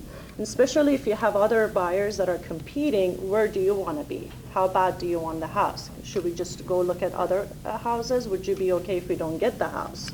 These are all the options that you have to give your buyers. So make sure the property is, I love this one, still available before you make the offer. Sometimes, back in 2015, I wrote 21 offers for this one client that was in a very highly competitive price range of $250. And we were just writing blind offers. They were so nice. They said, "Faye, just get us into a place." I was writing blind offers. I could write offers in my sleep. I got so fast at it because it was a race. And I put the escalation clause in there, but a lot of agents that were listing these properties were double ending them. So we didn't even have a chance to scoot in and trying to get the offer in. But we got the same agent representing both buyer and seller. Yeah. And I finally learned to pick up the phone and actually have the conversation with the agent, and found a really nice agent. We got them into a nice townhome, and they're really happy. They retired in that home. But there's expectations were set because the market was so competitive that we just had to. They knew they didn't even have to say it, but they have 3 days of right of rescission. They have before they get their deposit, and they can see. You can make the offer subject to the buyer seeing it. So there's a lot of, you can put conditions, a lot of, remember everything is negotiable in real estate. Yeah, I have a question about that. sure. I love what you said early on about, like, why you earn your commission versus other agents. How early on do you have those kind of conversations? Meaning, to me, that really sets you apart, because I've heard from so many people, you know, put in these offers, and I don't really know if my agent negotiated. Is it their job to negotiate? And obviously, we're learning it is their job, but I think Of some course. agents don't do that. So, you set that apart as, like, step number one when you're talking to people, or? At the listing appointments with the sellers and the buyer presentation with the buyers in the office. Okay. And do you find that many agents are not negotiating, or is this kind of standard and it's more? Well, most agents don't negotiate. They look at their best benefits, not the clients. You know, they don't, they just want to close the deal and move on. They don't really negotiate. Okay. So it's really just different. And when you say I'm earning my commission, Yeah. that to them is like, well, she's going to work hard, Right. and then she's going to negotiate for me. You know, they know that you have their best interest at heart, and you really care. You know. Yeah, they're great. And you're not a greedy agent that wants to make a deal and move on to the next one. That's what most people think about real estate agents. Yeah. Do Yeah. you always say that, or is that something you started after a while saying? Or? Well, when I first got my license, I was so excited. I thought everybody should do business with me because I'm great. Because it didn't work out that way. Even family, it was in 2002 when the market was hot. Before I even got a chance to have a conversation with anybody about buying and selling, they were already bought and sold or in escrow with someone else. You know, the market was 80%, 20% of the agents were doing 80% of the business. So, and unfortunately, it was with another brokerage that I didn't learn much. So I learned a lot in the past 5 years that I've been in KW. The culture and the education is great. I've been in Ignite. I've been in Bolt 5 times. I love Bolt. Yeah, and I've learned a lot. Even, you know, when you get on the phone to talk to people, you learn a little bit of a nugget from each class that you can use when you're in front of people, and they say something and it triggers that, and you just say something back, and they're like, okay, she's someone that sounds like a professional, knows what she's doing, and that's what I want to be in business with. Did you say unlike other agents, I earn my commission, or unlike most? How did you say it? You can say unlike other agents, or you can say I'm not like most agents. That's what I say. I'm not like most agents. I earn my commission. I work hard for it. So then they don't come and negotiate your commission, you know, because a lot of buyers do that. They think because they're just giving you their business, you should give them money back. Yeah.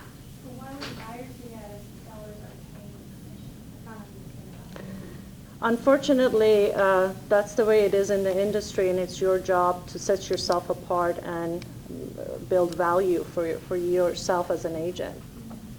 So like a buyer, like I'm looking at buyers right now, they can't say, well, we don't think you work hard enough and we don't want to pay that commission because we're not paying you. They can ask you for like kickback. I had a buyer. They can ask you for like 1% back in escrow, or, you know, pay for their closing costs, you know, or. It's illegal for us to give our commission. That's what I did. Share our commission with other people, referrals and stuff. Why would it be legal for us to give our commission to a buyer? It's not. You can't give anything back outside of escrow, yeah. Yeah, there's a license give money to you, give a gift. There's a lot of bad practices out there. No, there is a lot of bad practices out there, and unfortunately, that's the way the industry is. But you want to always build value for yourself, and you say, well, this is my paycheck, I don't negotiate your paycheck. You know, and then it puts things in perspective for them. You just always want to build value for yourself and what sets you apart from the other agent. And one time I said, well, I don't come and negotiate your paycheck. This is my paycheck. This is what I do to earn it and work hard for it. I negotiate for you. And one time I had my husband's cousin that were in the market to buy. He had 4 other agents before me, and they couldn't find a house. 2 months before, and he wouldn't commit to me. He came to the office. We had a buyer's presentation. He wouldn't commit to me. And I said, you know what, I'm going to find you a house anyway. So I went on previewed 5 homes, met him at a family gathering. I said, well, these are the 5 homes I previewed for you. Which ones do you want to see? He goes, okay, I want to see these 3. We saw the 3 houses. He picked one. We wrote an offer on it. And he negotiated my commission. So, well, how much are you going to give me? I said, oh, wait a minute. You know what my commission is little money. Do you want to negotiate little money or do you want to negotiate big money? Write that down. He said, big money. I said, bingo, you're smart. I said, what if I get you $4,000? It was a $280,000 home. I said, what if I get you $4,000 off the price? And he goes, well, that will be great. I said, that's more money than I can ever give you off of my commission because my commission is not even $4,000. And he said, okay, it's fine. We wrote it. They said no the first time to the $4,000. I said, don't worry about it. If this house doesn't get appraised, then you get 1 round of negotiation. You get another round with the inspection. So this is not, you're not married to this price. He accepted it. Guess what the appraisal came at? $4,000 less. Exactly, $4,000 less. And I went back and negotiated. They reduced the price by $4,000. I'm like, here you go. He was happy as a clown. He was very happy. So let's talk about this for a minute. And this is going to be difficult for some of you because who here loves competition? Okay, good. There's 2 of us here. There are 2 of us in the room. All right. You have to know that you're worth the commission, right? You have to, I'm not saying believe it, you have to know that. And until you do, you can't have the conversation. That's 1. 2, you gotta have a standard at which you'll walk away. I hear all the time, well, I'd rather get something than nothing, and that is not strong. You have to have some place that you say, I'm worth more than that, and I'm not going to do that. It's not going to make you feel good doing that deal. Trust me. No. I've done it, and we've all done it. We've all been there, and it doesn't make you feel good because it's a lot of work, and you just got to go off the bat for yourself too. Draw those lines in the sand. 3, here's a script. Are you more interested in getting the best price or part of my commission?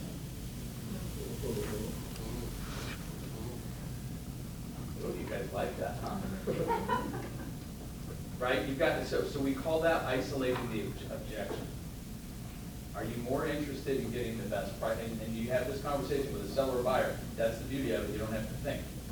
Are you more interested in getting the best price or part of my commission? Or I may even say part of my earnings. I'm even writing that down, Jim. You don't show all your cards at once. Okay. Nice. I take real issue with people who have their hands in our pockets. I don't think it's right. And we, realtors in general, have created, unfortunately, a business where buyers and sellers feel like they have to ask, right?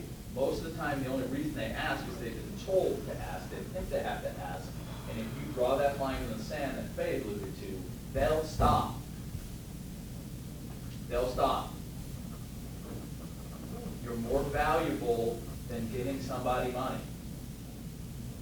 If they only see that as your value, then you need to work on articulating your value proposition. And you say, I don't work for free. At the end of the day, I tell them I have to feed my kids. Yeah. This is I may not look like it, but I need to. We all need to. My hobby. This is what I do for a living. Yeah. This is what I do to put a roof over my family's head.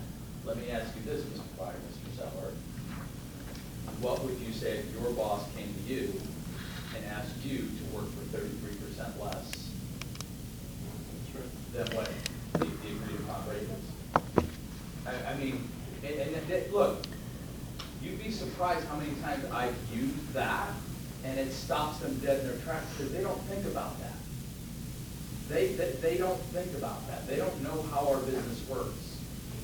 And you have to be willing to have this really difficult conversation, because it's not fun. It's not fun for me. And it's fun. Right? It's not fun for me to have it. And I've gotten to a point where, over the years, and I mean, I've been doing this a long time, and I got to the point a long time ago, this is what I do. And I do it well. And I deserve to be paid what the seller is willing to pay me. Keep your damn hands out of my pocket. Now, if I choose later to contribute on a physical inspection, repair request list, or something else, that's my decision. I mean, how tacky is it for one to ask you for money? And you know, You do that with your money? and you don't want to be in business with those kind of people, because that's the start of a really bad relationship. I have never heard of another business where people ask the person that's doing the job for them for money. And it happens more often here in the state of California than anywhere else. Do you know why? Because of the higher price. Well, because we have 20,000 realtors in San Diego County alone. So, I mean, what profession did not control the amount of bread we become on? Yeah, that's a whole nother story. Yeah, well, I mean, that's part of practice. So you have you have to be able to articulate your value proposition. This is good in helping us with that. With what? Our value proposition. Your value proposition? Yes, I believe You. it starts there. Okay. Starts there. Coach with him, coach with me. Starts there. I used our belief system, mission system, W for IC2Ts. I use that a lot. The win. Why for CTTs? What? They hang on the wall everywhere. Yeah. They're in every conference. Oh, okay. Win, Yeah. win or no deal. Integrity before everything else. And I said, this is what I believe in. This is what I based my business value proposition on. You know, and my job is to represent you to the best of my ability, and this is how I do it. And part of it isn't what you say, it's how you say it as well. Right. So you need to practice it, right? I'd like to hear you guys kind of attack that same angle from the referral side, because that's what I've been getting at more so than anything, is that if, I'm talking to people about how I can help them refer people to their business and vice versa, they know obviously that, one referral can go a long way for me, and I'm getting that more so on referrals rather than, deals Where other business people you're talking to are asking for part of your commission? Yeah, really friends too. I mean, How much are they asking for your? Yeah, it doesn't matter. I'm just more so concerned about what would you guys say in that? Because, we're not necessarily. Are they asking 50%? You said normal and customary is 25%. What are they asking? 25 to 30 is normal and customary. 30 is a little on the high They're side. not agents. Oh, they're not agents. Ryan, let's Okay. role play. You be the friend, I'm gonna be the agent. Okay, sure. So Ryan, my business is built on referrals, and I'm gonna ask you that if you ever hear of anybody thinking of buying, selling, or investing in real estate, that you let me know who they are so that I can contact them and give them excellent service so they can get what they want. Do I have your commitment on that? Yeah, I can definitely help you do that, but how much do you make per deal? Don't you make like a lot of money? Well, that varies on the purchase price. One, it varies on the purchase price. Two, I have to split whatever the commission is with my broker. Gotcha. But so if I'm going out though and I'm looking for people and keeping an eye out and kind of putting myself out there for you, do you think you just give me like, a little bit of whatever for you? Well, Ryan, I appreciate the question, and I have to tell you, this is what I do for a living. This is what I do to pay my rent. This is what I do to buy a car. I'm running a business. So although, I might want to give you something, I can't. One, for that reason. And two, because the state of California won't allow me to pay an unlicensed person, anything. They just won't do it. I'm sure you understand that, right? You win. You know, I take it one step further. I didn't win, I educated him. Yeah. Buyers and sellers do not know how we get paid. They don't know it. Plus, you can reciprocate the favor ideally as well, right? Yeah. And that's what I was trying to start with, but I feel like people have the idea that it's going to be a lopsided relationship. Well, look, Ryan, you and I are friends. I have to ask you, why wouldn't you refer me? You know, Friends suck, I guess. Right? What'd you say? Your friends suck. Your friends are going to come asking for a discount also on your commission because you're friends. Sure. So I find all of my friends right now are like, oh, congrats on your new job. And I want to say, it's not a job, it's a business, right? In my head, I'm like, they think I'm going to work, I'm like, I'm wearing a suit, I'm not getting paid, like, it's a business. So I think this is like a really good time to talk to people when you're not negotiating commission, they're not ready to buy a house, you're just like a general, like I work on commission only or something. What's like a good, just not like this kind of back and forth, but just when you're generally talking about what you're doing and it's a new thing. I wouldn't bring it up unless they bring it up. Okay, I just wouldn't. okay. I'm not going to invite the conversation.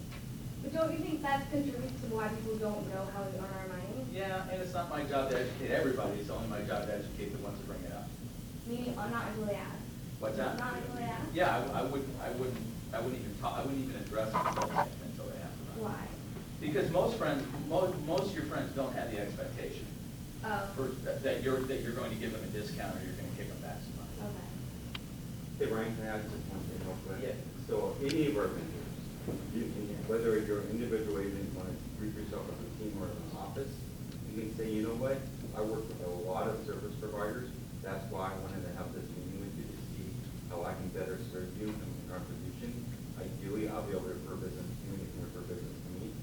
The reality is that on average, I refer about $10,000 a year to my service providers. And you can get that number. I know my contractor, my lifetime career with him, he's gotten $100,000 worth of business. And so if you don't have that as an individual, then maybe if you're on a team or on an office or whatever it may be, you can figure those things. You can even look at, well, my escrow provider, I give them $1,500 every time I do it, add that up, and you can use that method. These are coming from contributions to follow. I'm going to use that in my and then nobody won't give you. And most of your friends aren't going to ask. Most people won't ask. And you need to practice that objection handling until when they do. You know, I take it one step further and I said, you know, I can risk losing my license. This is what I feed my kids with. Would you like me to lose my license over, you know, giving you a And kickback? I'm not going to invite a long conversation on this. Yeah. We are not going to talk about this for long. Consider your friendship with them. Right? Yeah. Well, And then, there's a little bit more context to it where, yeah. it could be a very, very lucrative. All right, we have 1 hour to go through the rest of the material. Yeah. You know, I don't come to your work and negotiate your paychecks, do you? Do I? Okay, we were on ensuring the property is still available before spending the time to prepping, writing the offer, and, you know, and I advise that you guys, you know, write some offers, get a good practice of what you need to ask for. Always have your checklist. The checklists in here are amazing. Use them because, you know, when you're stressed, time is of an essence. You want to get the buyers to write offers as soon as possible. I always tell them, the minute you decide this is the house for you, you'll know when you walk through that door. Every buyer knows that that's the house for them. If they walk through the door and feel like, oh my gosh, this is my house. They already know that. They may not, some of them may not share it with you, but they know that. And I tell them, the minute you decide this is the right house for you, let's cranking on writing an offer because we don't know what's going on. This is open, you know, it's on the MLS, everybody's looking at it, buyers are coming, it's, you know, we never know who's going to come, and you might get it for a good price today, but if you decide to write an offer on it tomorrow, you may not get a good price on it tomorrow because there's more buyers. interested in the house. Average agents, I act really fast. I just, I don't sit on, okay, I just showed you properties. Okay, we'll make an appointment on Tuesday and we'll write the offer.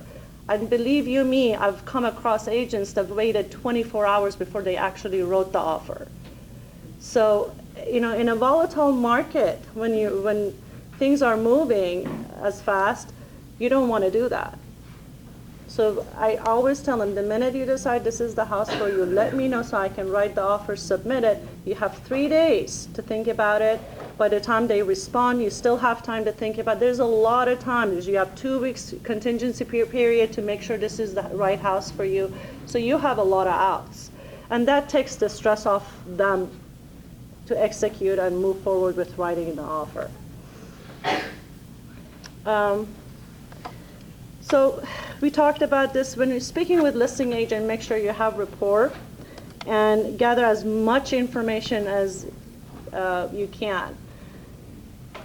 Always tell my buyers, you know what, they ask me a whole bunch of questions. Do you think we can get it for this price? Do you think they'll go for this? I said, I don't know. Let me call the listing agent, feel them out and see what they can do, what the seller position is. I have no idea. I need to ask those questions. So they're like, okay. And then you come across as a professional, that you're having those conversations, making sure that, the timing, the price, everything is okay. What are they looking for? So inquire about activities on the property, how much number of showings, any offers. Obtain a seller's disclosure statement which provide detail on any physical problems. The disclosures are going to come after you actually submit an offer and accepted it. I wouldn't ask for disclosures up front. Sometimes they offer it, sometimes they don't, but that's another step into the negotiation after you got the offer accepted.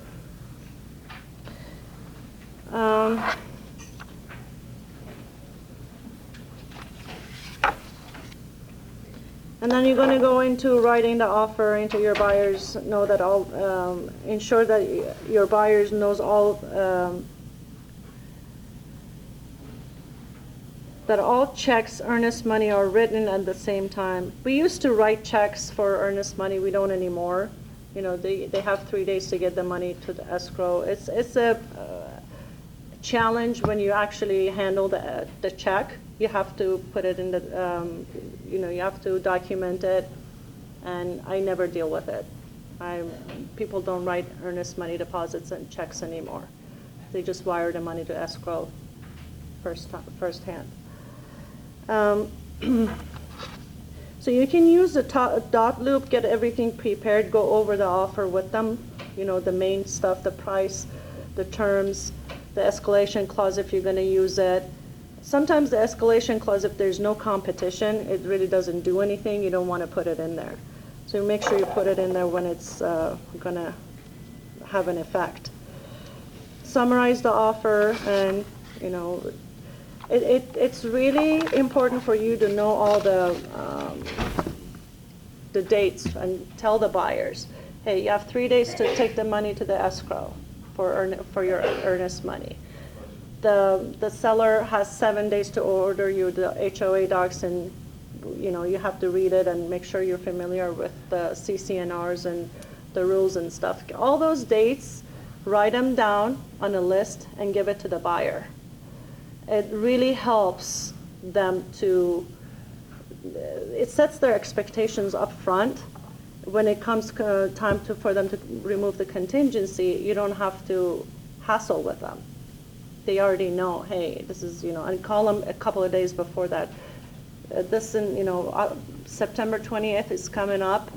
We're supposed to remove contingency, and are you prepared to do that? This is going to put your deposit at risk. If you're 100% sure about this house, let's remove the contingency. If you don't have any due diligence or everything is fine, let's just remove the contingencies on time. Because if you don't remove contingencies on time, they can kick you out of escrow. Serve you with a notice to perform, wait 48 hours. There's nothing you can do about it. And trust me, I've been there, it's not fun.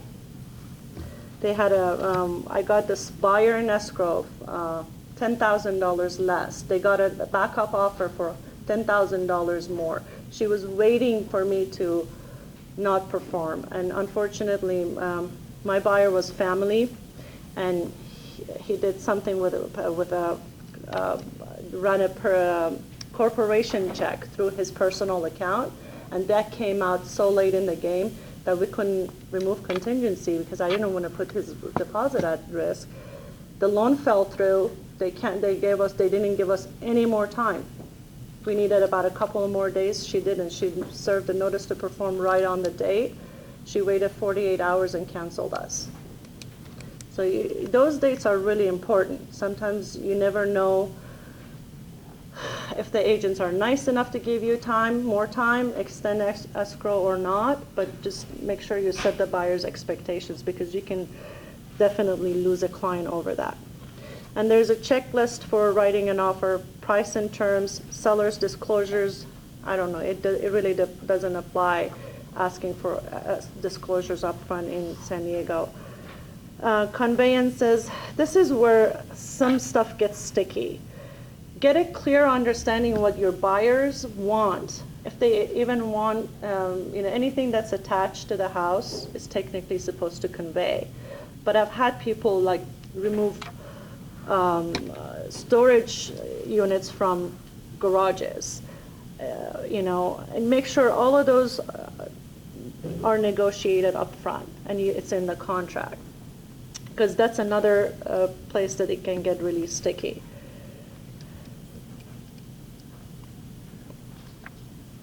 So earnest money, it says 2 to 3% is actually a good place to be of purchase price for earnest money. Time for seller acceptance, be sure to specify the time of acceptance.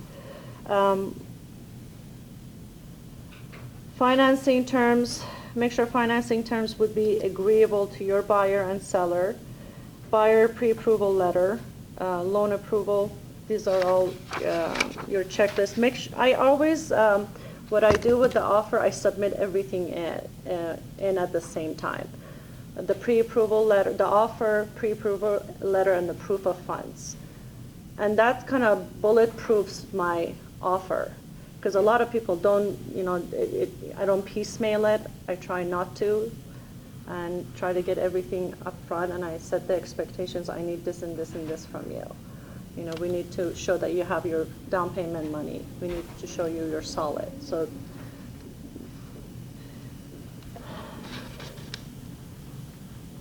what's the most effective way to show purchase? just get a bank, wherever they hold their money, a 401k, bank, anything, hedge funds, or whatever bank statement with blacking out their account number. Closing date, make sure closing date will work for your buyer and seller and the lender. I always call the lender a week before we close, 2 or 3 days before, make sure there's no hiccups coming. If anything is coming up, any challenges they have on their end, I make sure I communicate it in advance because you don't want to call them on closing date and say we can't close today. You want to make sure that you have the upper hand to prepare them for what's coming, because things happen. We're all human. People forget stuff, or it doesn't get done in a timely manner.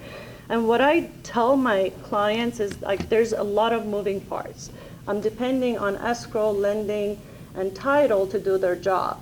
And sometimes things happen. We're human, they forget something, or they're relying on someone else and it doesn't get done. But I stay on top of things, I follow up with them, make sure we're pacing for a good, the date to close. Home warranties are important for buyers. Make sure that the sellers, you negotiate the home warranty for, review a home warranty consideration for the buyers. A lot of people don't know what a home warranty will cover. I usually tell the buyer, anything that goes wrong the first year, just call your home warranty company and make sure it's covered or not before you hire anybody else and pay for it out of your pocket. Yeah, we took a class here recently, and I guess it was a transaction coordinator class. one of the things that they were griping about is that, what the instructor was, is that they get a lot of,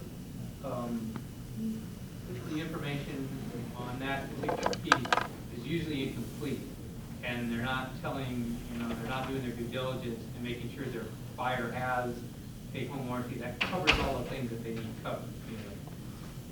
Dishwashers, air conditioners, and pools, and things of that nature, that they just give them the basic stuff, and a lot of stuff is not covered. Right. And the TCs, they just put that in because it's not their job. So as a buyer's agent, you need to make sure you know what you're asking for, and you're asking for the right type of coverage on that. Right. If it has a pool, you want to make sure it's an upgraded coverage. It covers the pool. There's always a little bit extra for the pool. And even though you may put $600 and this has happened to me, it's $150 extra for the pool service, to cover the pool. Right. And you have to make sure you have enough money in there to cover that, and you buy the right coverage for them. That's the big problem. It is. $600, and then the roof isn't covered, this isn't covered, Right. housing isn't covered. Right. Yeah, you want to make sure you have the right coverage. And, seller. And if they sometimes are very little, most sellers are used to buying the buyer's home warranty, and some of them object to it. And you say, listen, you're covered for the first year. They're not going to come back and sue you for anything. Anything that goes wrong, they can call the home warranty, and it's just less headache for you. Yeah. So you want to cover special clauses and contingency if your buyer is contingent upon buying, selling their home. All of this stuff has to be negotiated in advance. And I would definitely, if there are contingencies, I would have a conversation with the listing agent up front. And another tip in writing offers is you want to make sure, there's a lot of unethical agents out there. In our industries, a lot of agents don't explain things, or they do a bait and switch.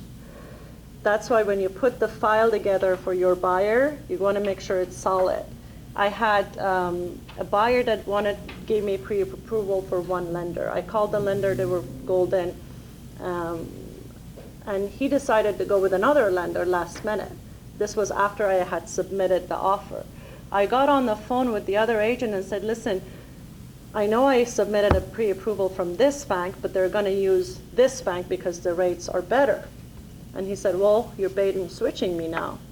I'm like, I know that it may look like that, but I really am not. Please feel free to call both lenders.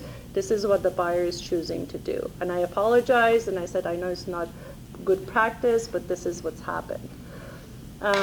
So anything that you may do, don't think, oh, I can just, people will set the expectations again with your buyers. Like, if you give me a pre-approval letter, I have to go with that buyer, with that lender.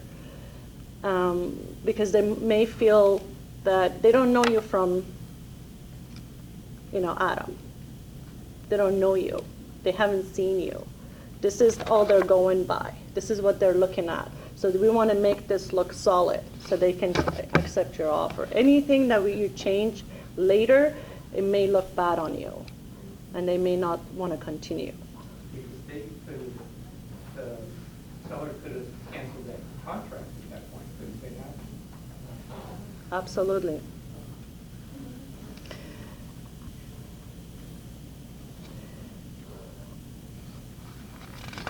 So we went through.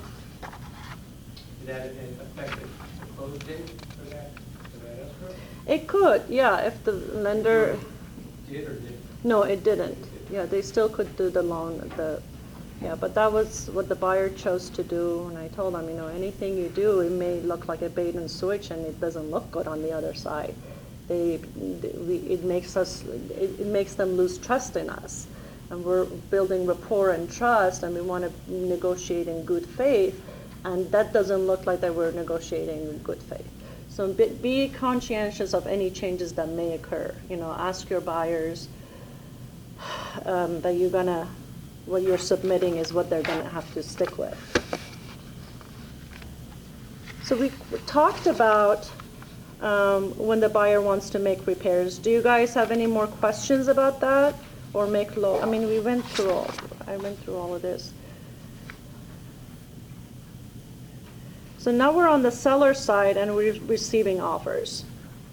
So you want to get the offer, gather information about the buyer, present the offer to your client, and respond to the offer.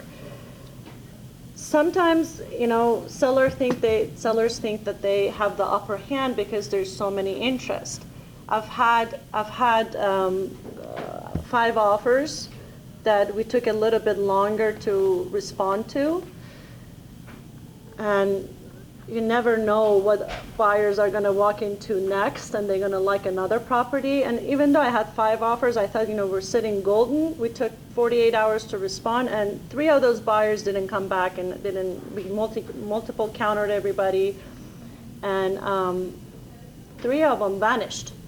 Like, got on the phone, what happened to you? They said, well, they found something else. Like, they changed their mind about that property.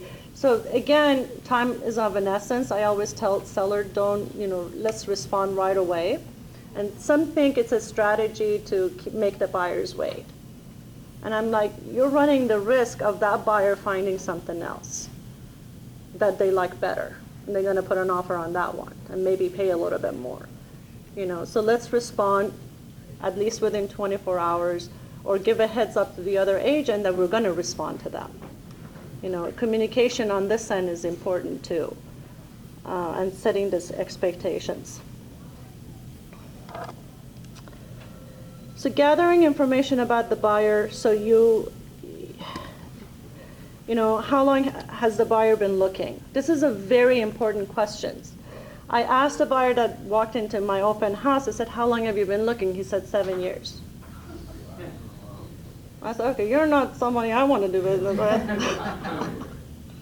And then I dug a little bit deeper. I actually ended up selling him a home, and I sold his home. But the issue was that I said, who is your agent? He said, well, and what is he doing? He said, well, he's sending me a property or two once every 6 months. Like, okay. And then we had more conversations about that. I don't want to sidetrack here, but you want to know how long the buyers are looking, because that shows if they're serious buyers or not, if they're going to fight for the property or not. When you said you've been looking for 7 years, what's your follow-up question? You say, tell me about that. You say, oh, interesting. Yeah, I would say, tell me more about that. How come it's taking 7 years for you to find the right home, your perfect home? Or how many homes are you looking in a month or in a week? So just take whatever they say and ask them back a question. Right. Okay, tell me, ask about the 7 years. Okay, tell me about why, would you say, so why would your agent send you one a month? Or they would say, if you spend time on that, or you spend time on just what their philosophy's been, or their struggles and It depends on what they answer. The KWA is like dig 7 layers deep. So whatever answer they give you, it's like, tell me more about that. And you don't want to sound annoying, you got to pace, and it's like, so tell me more about that. Tell me more about that.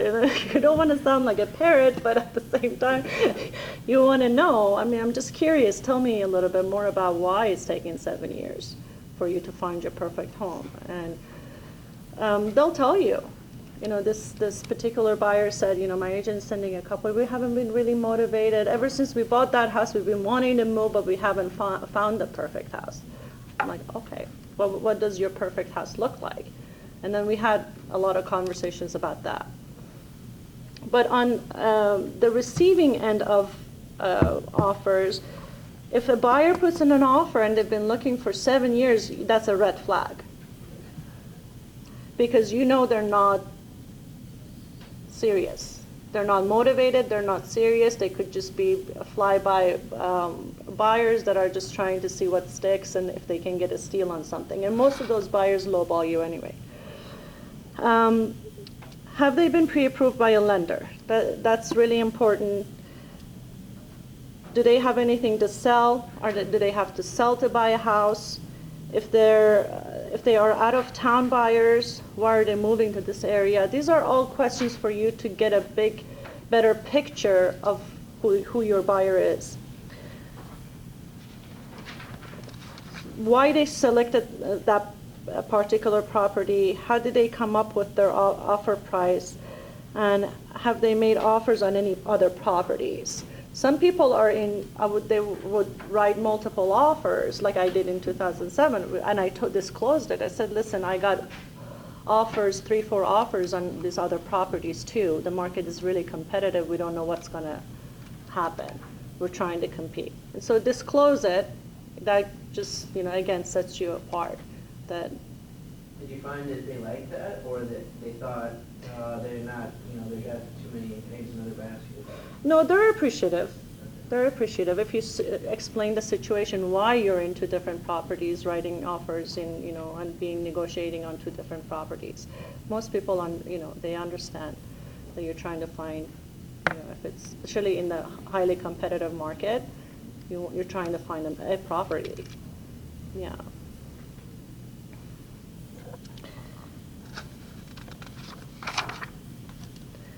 So again, there's a checklist for reviewing offers. You want to make sure the information that they've given you is correct, address. I mean, who uses MLS Connect? Do you guys use MLS Connect? No, MLS Connect. And then on CarForm, there is a link that you push. It's MLS Connect. You put in the MLS number. It pulls up all the information on that property. So you don't have to put the address. You don't have to put the APN number. You don't have to put the agents that's listed it. It fills up a lot of information for you just like that. Well, I'm so happy to share that with you and give you a little nugget that it makes your life faster and easier. Because on CarForms, I have it on my desktop. I can show it to you.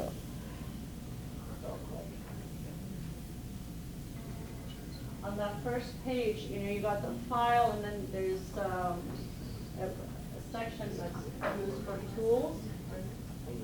So when you go to in zip form or in CarForms, yeah. Yeah, zip forms, yeah. I have zip forms downloaded into my desktop. I find that that's a lot easier to use than actually going to car.org. Well, I'm a little older than you are, that's why. But now it's gotten a little less.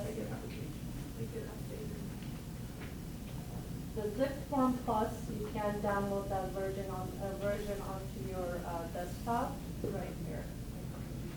You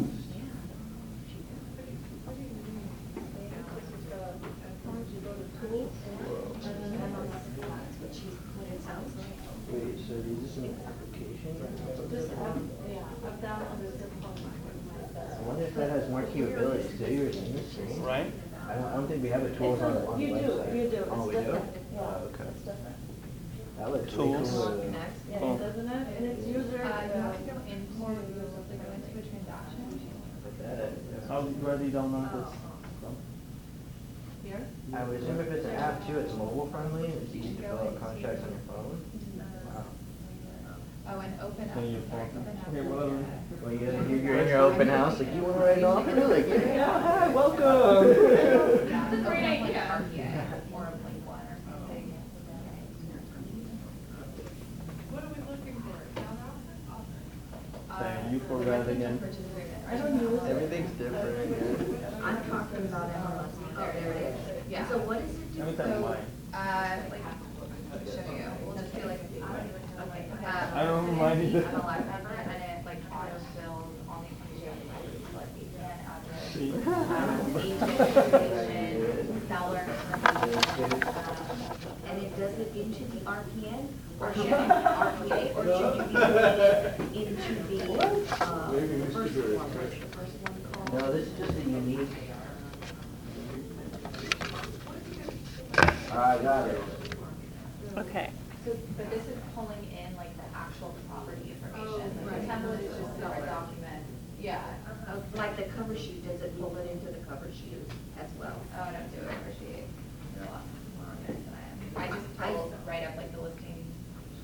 if you do the cover sheet, whatever gets in there Says- ends up in whatever relevant information needs to go. I'll just download it.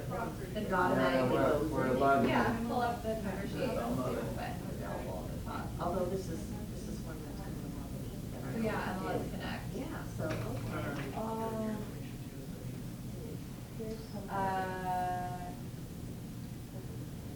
Here, I think so. As far as like your brokerage. And it's just by listing. I believe so. By Oh, that's already listing on my of it. template, so yeah. So By I the just MLS number. MLS number. Yeah. That is really cool. I had no clue. These are the little things. Very hard to learn. And it'll pull I've up been- in- it is very- It is very. Oh, and it goes in a picture too. So here, I'll show you. Darn. Just,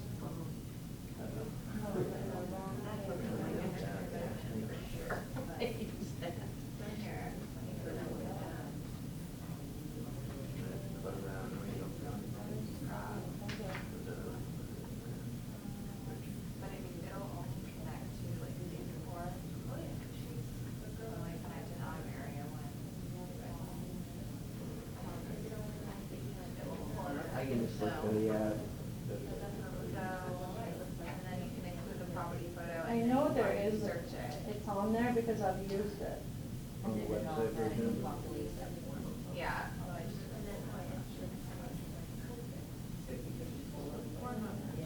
Yeah.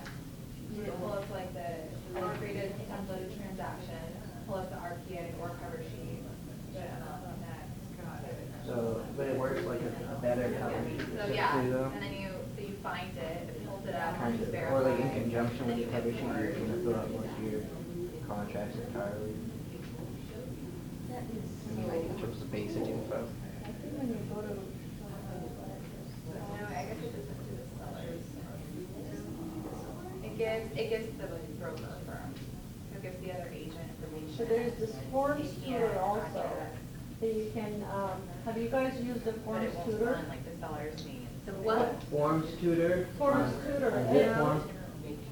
You know, sometimes if you have questions, how to fill out a form. You basically use the forms tutor, you place the cursor where the empty spot is, and it tells you what goes in there. So, I had to use it a couple of times, long time ago. And, it's very helpful. So if you use a transaction coordinator, do they do all this, like, what do they do? Well, their job is to do all the paperwork, but there's still some stuff that you do. You write the offer, you write the addendums, you negotiate the request for repairs, all the disclosures, all the other stuff, you know, they order the NHD, for instance, the home warranty, they do all of that stuff. Do you use a transaction? Yeah, I use Mindy. I did 3 files when I first started, and it was a disaster. It wasn't, I love paperwork, which is crazy, but I used to love it, not anymore. For me, doing the actual file, it was okay, but chasing it was the problem. Did you send this? Is that signed? I mean, it was going out and showing properties and selling real estate, it was very difficult. So after 3 files, I gave it to Mindy. So like, you can have all of this. I don't want it. It's not a best use of your time as a real estate agent. It's not. I mean, we took the TC class just to see, kind of get an idea of what it's all about. Yeah. And after the class, we said, I don't want to do that. We're gonna give it all to Mindy. Yeah, it's if you want to get caught up in all of that, it's a lot of busy work. Yeah. It takes, so a lot of effort. They earn their money. Absolutely, it's worth it. Yeah. So we're a checklist for reviewing the offer, financing terms, closing date. We pretty much, it's the same thing on the other side. You want to have the conversation and make sure everybody's in agreement before you move forward. Use the checklist. It's really helpful so you don't, until you get really comfortable and you know everything by heart.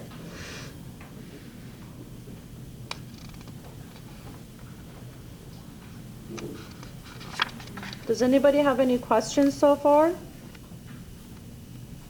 have a question in regards to the time frame. So I think the offer, counter offer is 3 days, the standard in there. So if it's taking longer, so you need to write a separate extension, or is it kind of? I'm so glad you brought that up. That's very important. There is, in that line at the bottom of the contracts, there's an expiration. You can add that in there. You can only give them 2 hours if you choose to, or you can give them 24 hours. 3 days is too long. Okay. Yeah, and you want to put at least 24 to 48 hours, shorten it. But you And can it- always extend within the offer. Yeah, so what if it goes? That's for the offer. What if it goes beyond? You always counter it in, counter it out. It's like, offer to be extended to such and such date. Okay, so is that the buyer, let's say the buyer needs more time, the buyer would do an extension, request it? Okay, I don't understand. Are you talking about when you submit an offer, So let's say as a. or when you're doing a counter? Receive an offer. Uh-huh. And for some reason it's taking longer, no, I'm sorry, the counter offer is taking longer. You're talking about the counter, I just remembered. Okay. Yeah, you want to put an expiration time in there, because the actual contract by default is 3 days, but you don't want to give them that long. And that's if you're Especially the when, listing agent, yes. counter. And especially if there are multiple counters in play, multiple offers in play, you want to definitely shorten that time. Even if buyer's agent, I never get more than 24 hours, but I submit my offers But for my buyers. depends, so we were talking about that yesterday, but it's almost like, it seems to me, as depending on the market. If it's a seller's market, they don't care. They don't have to respond. They don't have to in 24 respond, hours. and if they've got multiple hours, multiple offers, basically that offer expires, in 24 hours, but let's say it's Thursday and on the weekend they get more offers, and on Monday they respond. More than likely, they're gonna respond to that anyway, right? This is again part of a conversation you're going to have with an agent prior. Correct. Hey, can your client, I'll say especially if, we come in strong, if there's no other offers in the mix, I'll say, look, if we come in strong and we don't want to do the back and forth, we don't want to play games, if we come in strong and we give you 24 hours to respond, is that something that your sellers can do? And I kind of lay the groundwork with the listing agent right away to show them, like, look, we're serious, we're not going to jerk you around, we're not going to lowball you, we understand this is great property, we want it, let's make this work, and And that's a good cut the BS. conversation. Basically, it's like a conversation that I'm having with the agent. yeah, you don't want to blindside them. You want to always be Yeah. transparent and have the conversations, because those are sticky stuff. You want to make sure that you're not offending them.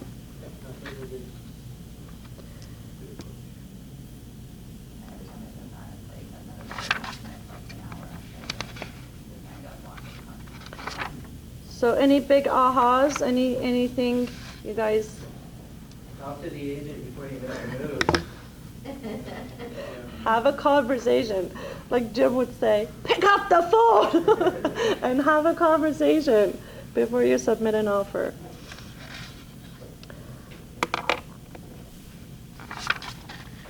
Okay, you're supposed to get into groups and work the offer. Break into groups of 2. One person will be the agent and the other will be the buyer or the seller agent.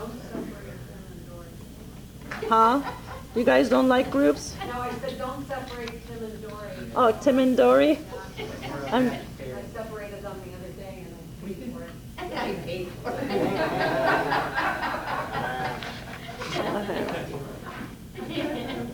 Don't do that. You can go with me, I'm much more, but I'm not as hard as Dory. No, but I did it all. She blamed it. so I'm, Typical. so you want to set the stage for a positive negotiation. Ideally, if the listing offer price is right, the seller will accept the buyer's initial offer and move directly into contract to close. Again, there's a lot of conversations you're having with your seller, really getting to know what your seller wants and wants to accomplish out of that deal, and reminding them of what their goal is. throughout, because if you know what their biggest motivating factor is, you can always fall back on the motivating factor for the sellers. So when they're stuck on $500 or $2,000, it's like, in the grand scheme of things, you have to be in Massachusetts by April, and it's, it's already, we're in March, so we need to move. So those motivating factors helps you get past small stuff that they're stuck on. They can always reject the offer.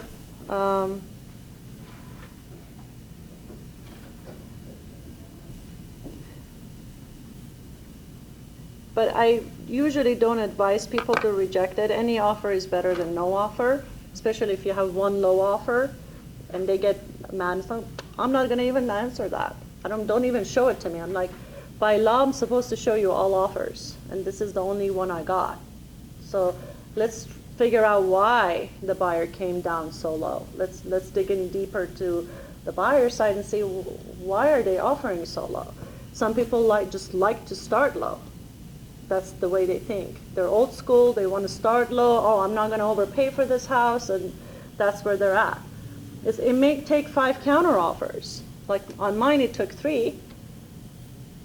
And sometimes it could take 5 or 6, but keep, sticking with it. And you'll surprise yourself, and you'll surprise them.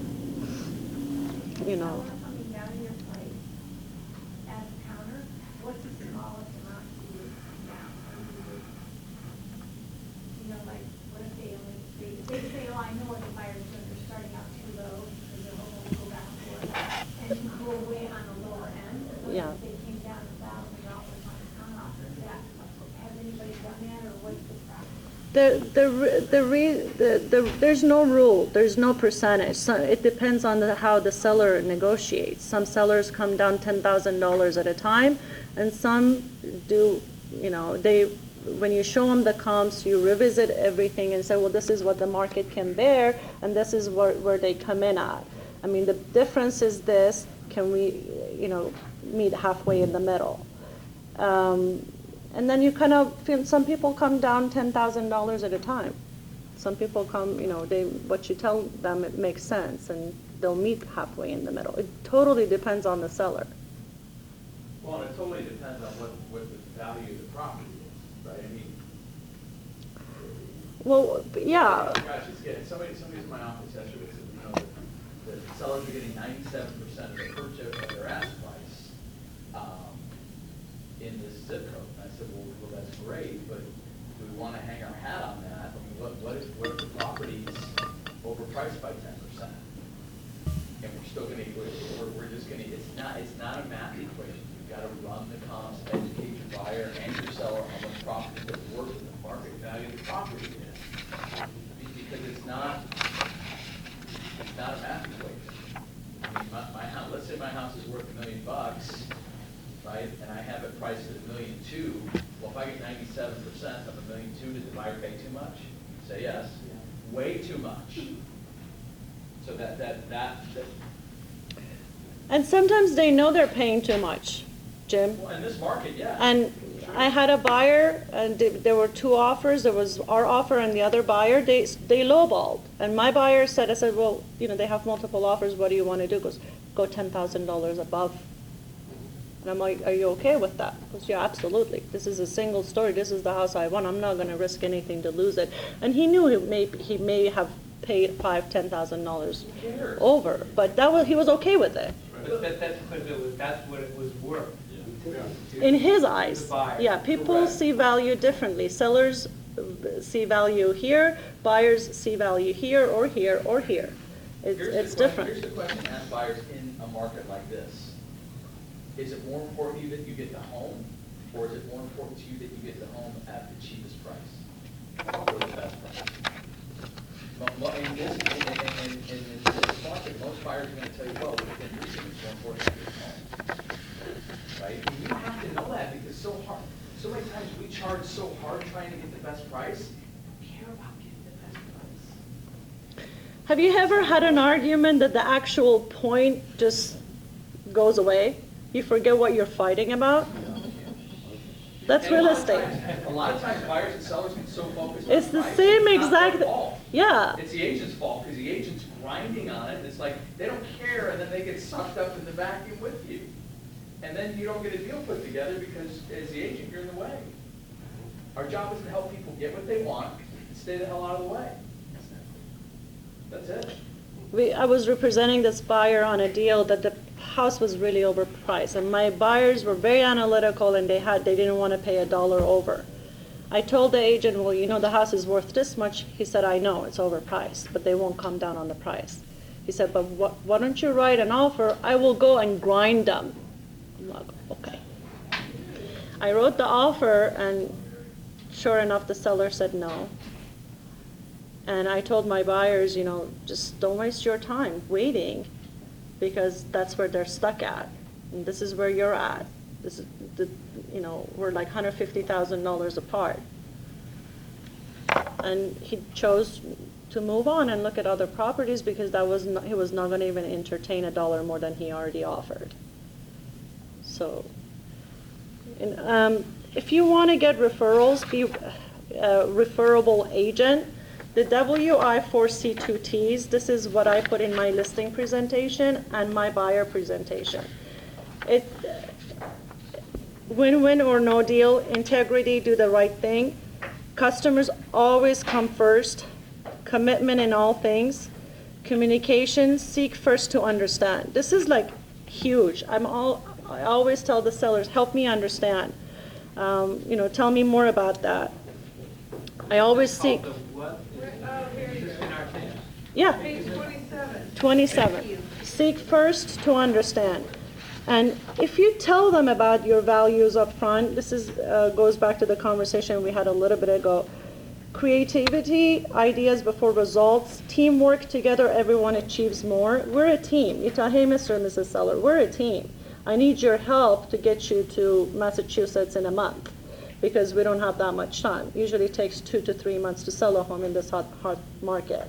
It takes a month to be on the market, it takes a month to be in escrow, and then you need probably a month to move, right? But we only have 1 month.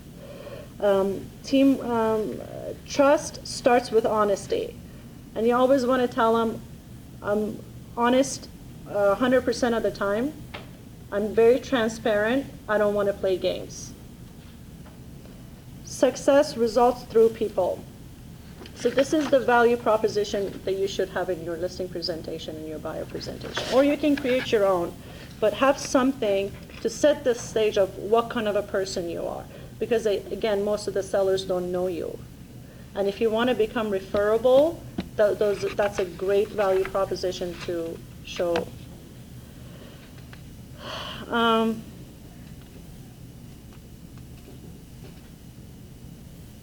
Always make sure you review the documents before you submit it. Sometimes buyers, you know, or sellers forget initials. Even though I DocuSign, it just happened to me. I realized that on arbitration, my buyers didn't initial it. I'm like, oops. But that's what the TC is good for too. You know, they can go through all of that nitty-gritty stuff and make sure all those details are there, because it could cost you big. You're trying to bait and switch. Right. You know, you don't want to say something and, yeah.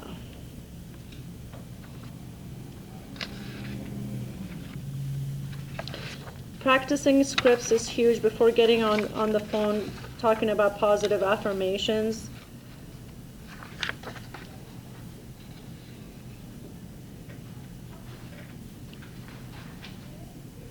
So what are the 3 options in which a seller can respond to an offer? Accept, counter, reject. I add a 4th one. I always give them the option. You can choose not to do anything. But I put it at last. What is the seller's disclosure statement? Do we need to talk about those? Or so any seller that I always set up this stage again with sellers. You want to disclose everything up front. Even though you may think there was a leak somewhere and you didn't know about it, you want to tell them.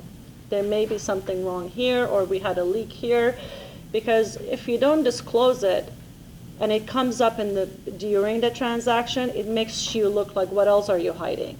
We don't want to give them that, feeling.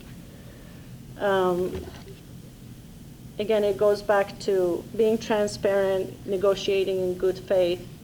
This is the buyer's due diligence period. We need to tell them everything. And I was selling a property that there was a death in the house. She was a referral. Her father passed in the house, and I told her how long ago it was. She goes, it was 4 years ago. By law, you were supposed to disclose within 3 years. I said, you know what?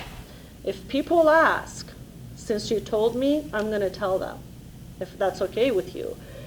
Because I don't want people to have the feeling that we're hiding something. It was an investor, it was a very old house that needed a lot of work. And I knew an investor was going to buy it. And when a couple of people that were considering it to purchase it, to move into it, they asked me, said, has anybody passed away in the house? I said, yes, her father passed away in the house. And one of the agents said, well, it wasn't like, a malicious, something, like nobody got killed. And he said, no, he just passed away in the house. Even though I couldn't have not said anything, but they were going to find out through neighbors after they moved in. And it would have made me look bad, and it would have made the seller look bad. So I got her permission to disclose it, and we did. And it was for the best. It works out. If you're upfront with people, there's a lot less explaining you have to do when you're in the middle of the transaction, and surprises keeps popping up. And wouldn't that be more common in certain neighborhoods, older neighborhoods, over 55 neighborhoods, where it's almost like that's kind of it's not uncommon that that's there. It might be uncommon in young neighborhoods.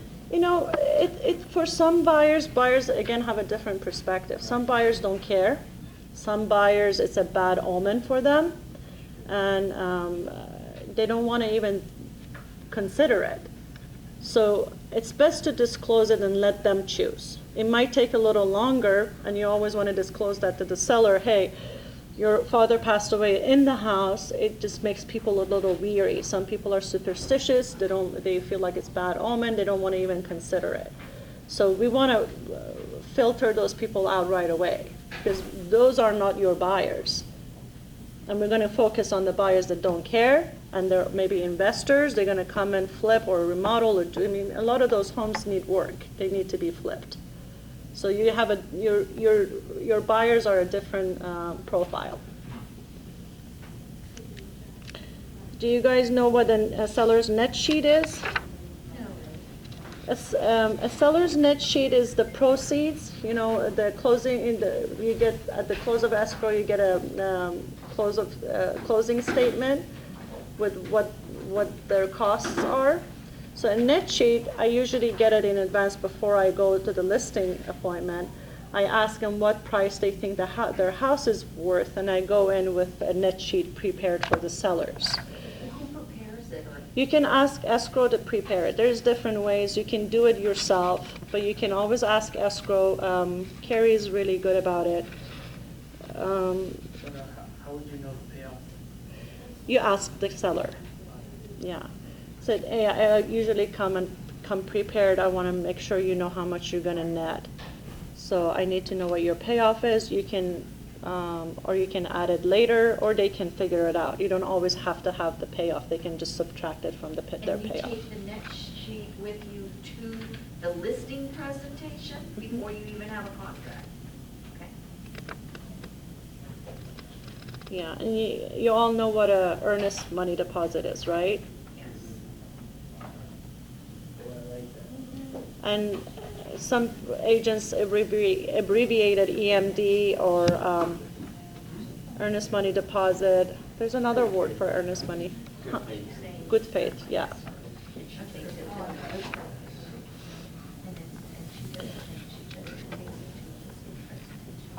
So what are your ahas for today? I'd like to hear some feedback. Go ahead. Yes. Oh, yeah. That was a good.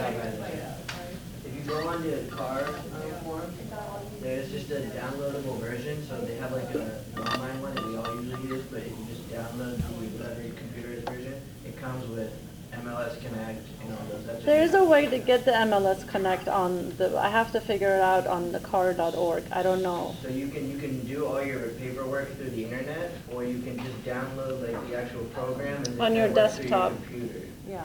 But be careful with that, because if your computer crashes and stuff, then it's not like saved onto the internet hosting. No, you can. Oh, you Mhm. can too? Okay. Yeah, it syncs Oh, okay. to both. Good. Never Yeah. mind then. Yeah. I'm gonna use that, it looks way better. I know it's less complicated. Yeah, It's and more it's just more- simpler for me to use. Yeah. Yeah. Any other ahas? Yeah, I'm not taking any discounts on my commission.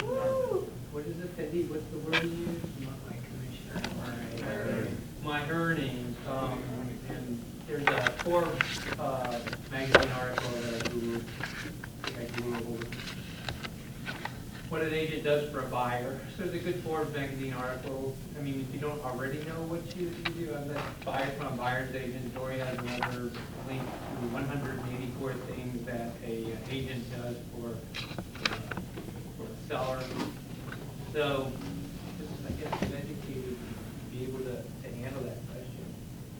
I like confrontation, so I'm okay with it. Do you mind me asking, what do you like about the confrontation? Just engineers, we just like to argue. You know, a lot of my clients are engineers. If you argue with My an whole engineer, family, yeah, they dissect everything, and my uncle is he has his PhD in physics, and he's a commercial investor. He made a lot of money in commercial. And I learned a lot of negotiation skills from him, but boy, does he grind you when he wants They to. don't want to be wrong. My husband's No. an engineer. Yeah, we They don't don't want to be wrong, ever. I have to learn a little bit more tact, I think, going forward. But, For me, it was just be able to own my composure so I don't get emotionally involved, because I'm nurturing, I want to help people, and sometimes I'm too deep, more than I really want to be. It sucks your energy. So I've learned to have my emotions between the line and keep telling myself, Faye, this is not the house you're buying. Your opinion doesn't matter. They don't really care about my opinion.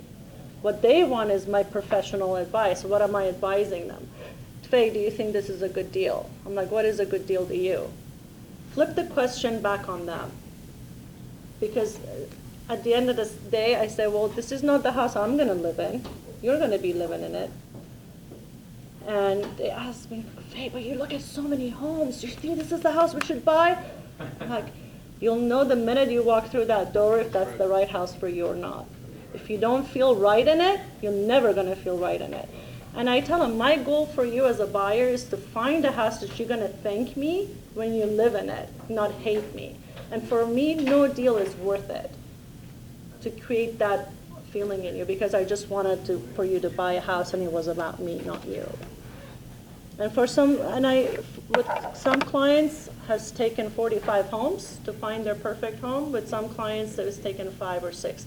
As I'm getting more experience and more comfortable, now it just takes no time. We literally sold across the street and bought a third house that I showed them, right across from the street with this buyer that said sell and a buy. So, Okay, so, I know you're into aha moments, but I'm still thinking about that net sheet thing. It's kind of, I've got another question concerning it. When you go to the listing presentation with the net sheet, what price do you base it on? Is it a price that you've come up yourself before you've even discussed anything with the seller? there's a pre-listing questionnaire that I go by, and one of the questions on there is, how much do you think your house is worth? Oh, okay. So you can always do a general one. Sometimes they say, well, how much is going to be my closing cost? I'm like, it's usually roughly about 1% of your purchase price or selling price. And they say, well, how much do you charge? I'm like, I haven't seen your home. I never discuss commissions over the phone. And I learned this strategy from a friend. You know, it's great that when you talk to your peers and colleagues and you get their 2 cents about how they do things. I was talking about commissions with one of my colleagues, and she said, you know what I say? I always say, well, I charge 3% when they ask me how much do you charge. She always sets her fee apart from what they offer to the buyer, because automatically they have to offer something, right? And what is the minimum? 2.5%. They can't offer below that because nobody's going to show their home. And it's going to be shooting themselves on the foot because nobody's going to show that house if the house next door is going to be offering 2.5%. So I usually tell them, well, average buyer's agent sells 1 or 2 homes a year. Which home do you think they rather show? The one that pays the higher commission or the lower commission? And I go to a breakdown that I have about how much more money they can earn by offering more money. And it's a no-brainer. They never negotiate the buy side. They may negotiate my side, and then I get into why I charge what I charge. I'm an independent contractor. Everything is out of my pocket. I pay for my taxes. I pay a split to the, it's a 30% tax bracket, 30% to the office. That's 60%. You calculate it. How much do I take home? I'm like, oh, that's not much. It's like not counting that for everything that we do is out of pocket. All right, I hope you enjoyed today's class and it was beneficial to you. Go ahead, Iris. I'm sure you get a lot of great information today. It's great to get an extraordinary win-win perspective, which I think is really important and valuable for you guys to get. I just wanted to interrupt because I don't know how many of you know, but today is Crystal's last day. And so I did bring in Kate. We're going to gather here just a little bit. I just want to give her a send off. So anyone who would like to stay, please feel free. So thank you, Faye. Thank you, Iris. All right, if you do you guys know where to go to do the evaluation? Thank you. That's what I was looking for. Yeah, if you can do an evaluation for today's class, that would be great. You just Google the evals at KW. Yeah, and that would be the first thing pops up. Google. If anybody's looking for A-frame, poles, flags, let me know, because I'm trying to coordinate specifically to come down on Monday at 2 after the team meeting. And she needs to come down only if she gets a certain amount of. I'm gonna need flags. Yeah. Did you say pole? Yeah, she has the pole. And then the flag. And then the flag, for open houses and stuff? Yeah. Perfect. So let me, if you want to come over to me, I'm going to write it down, and that way I can give you kind of an estimate of how much. Yeah, I think she came to like one time. Yeah, it's really reasonable. A-frames are 11, flags are 3. Oh my God, that's cheap. Yeah. Very cheap. She has the wired A-frame, the black. I'm not sure if we can.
flash rate.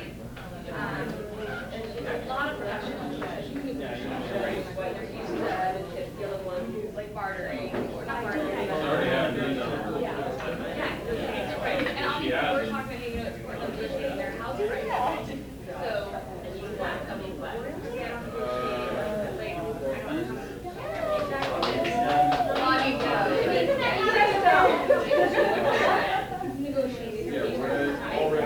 Crystal, so I would just like everyone to wish Crystal the best in her new endeavors, whatever she decides to do. We're going to miss her, sorely going to miss her, and I thought everybody just want to give her a kiss goodbye and celebrate. So.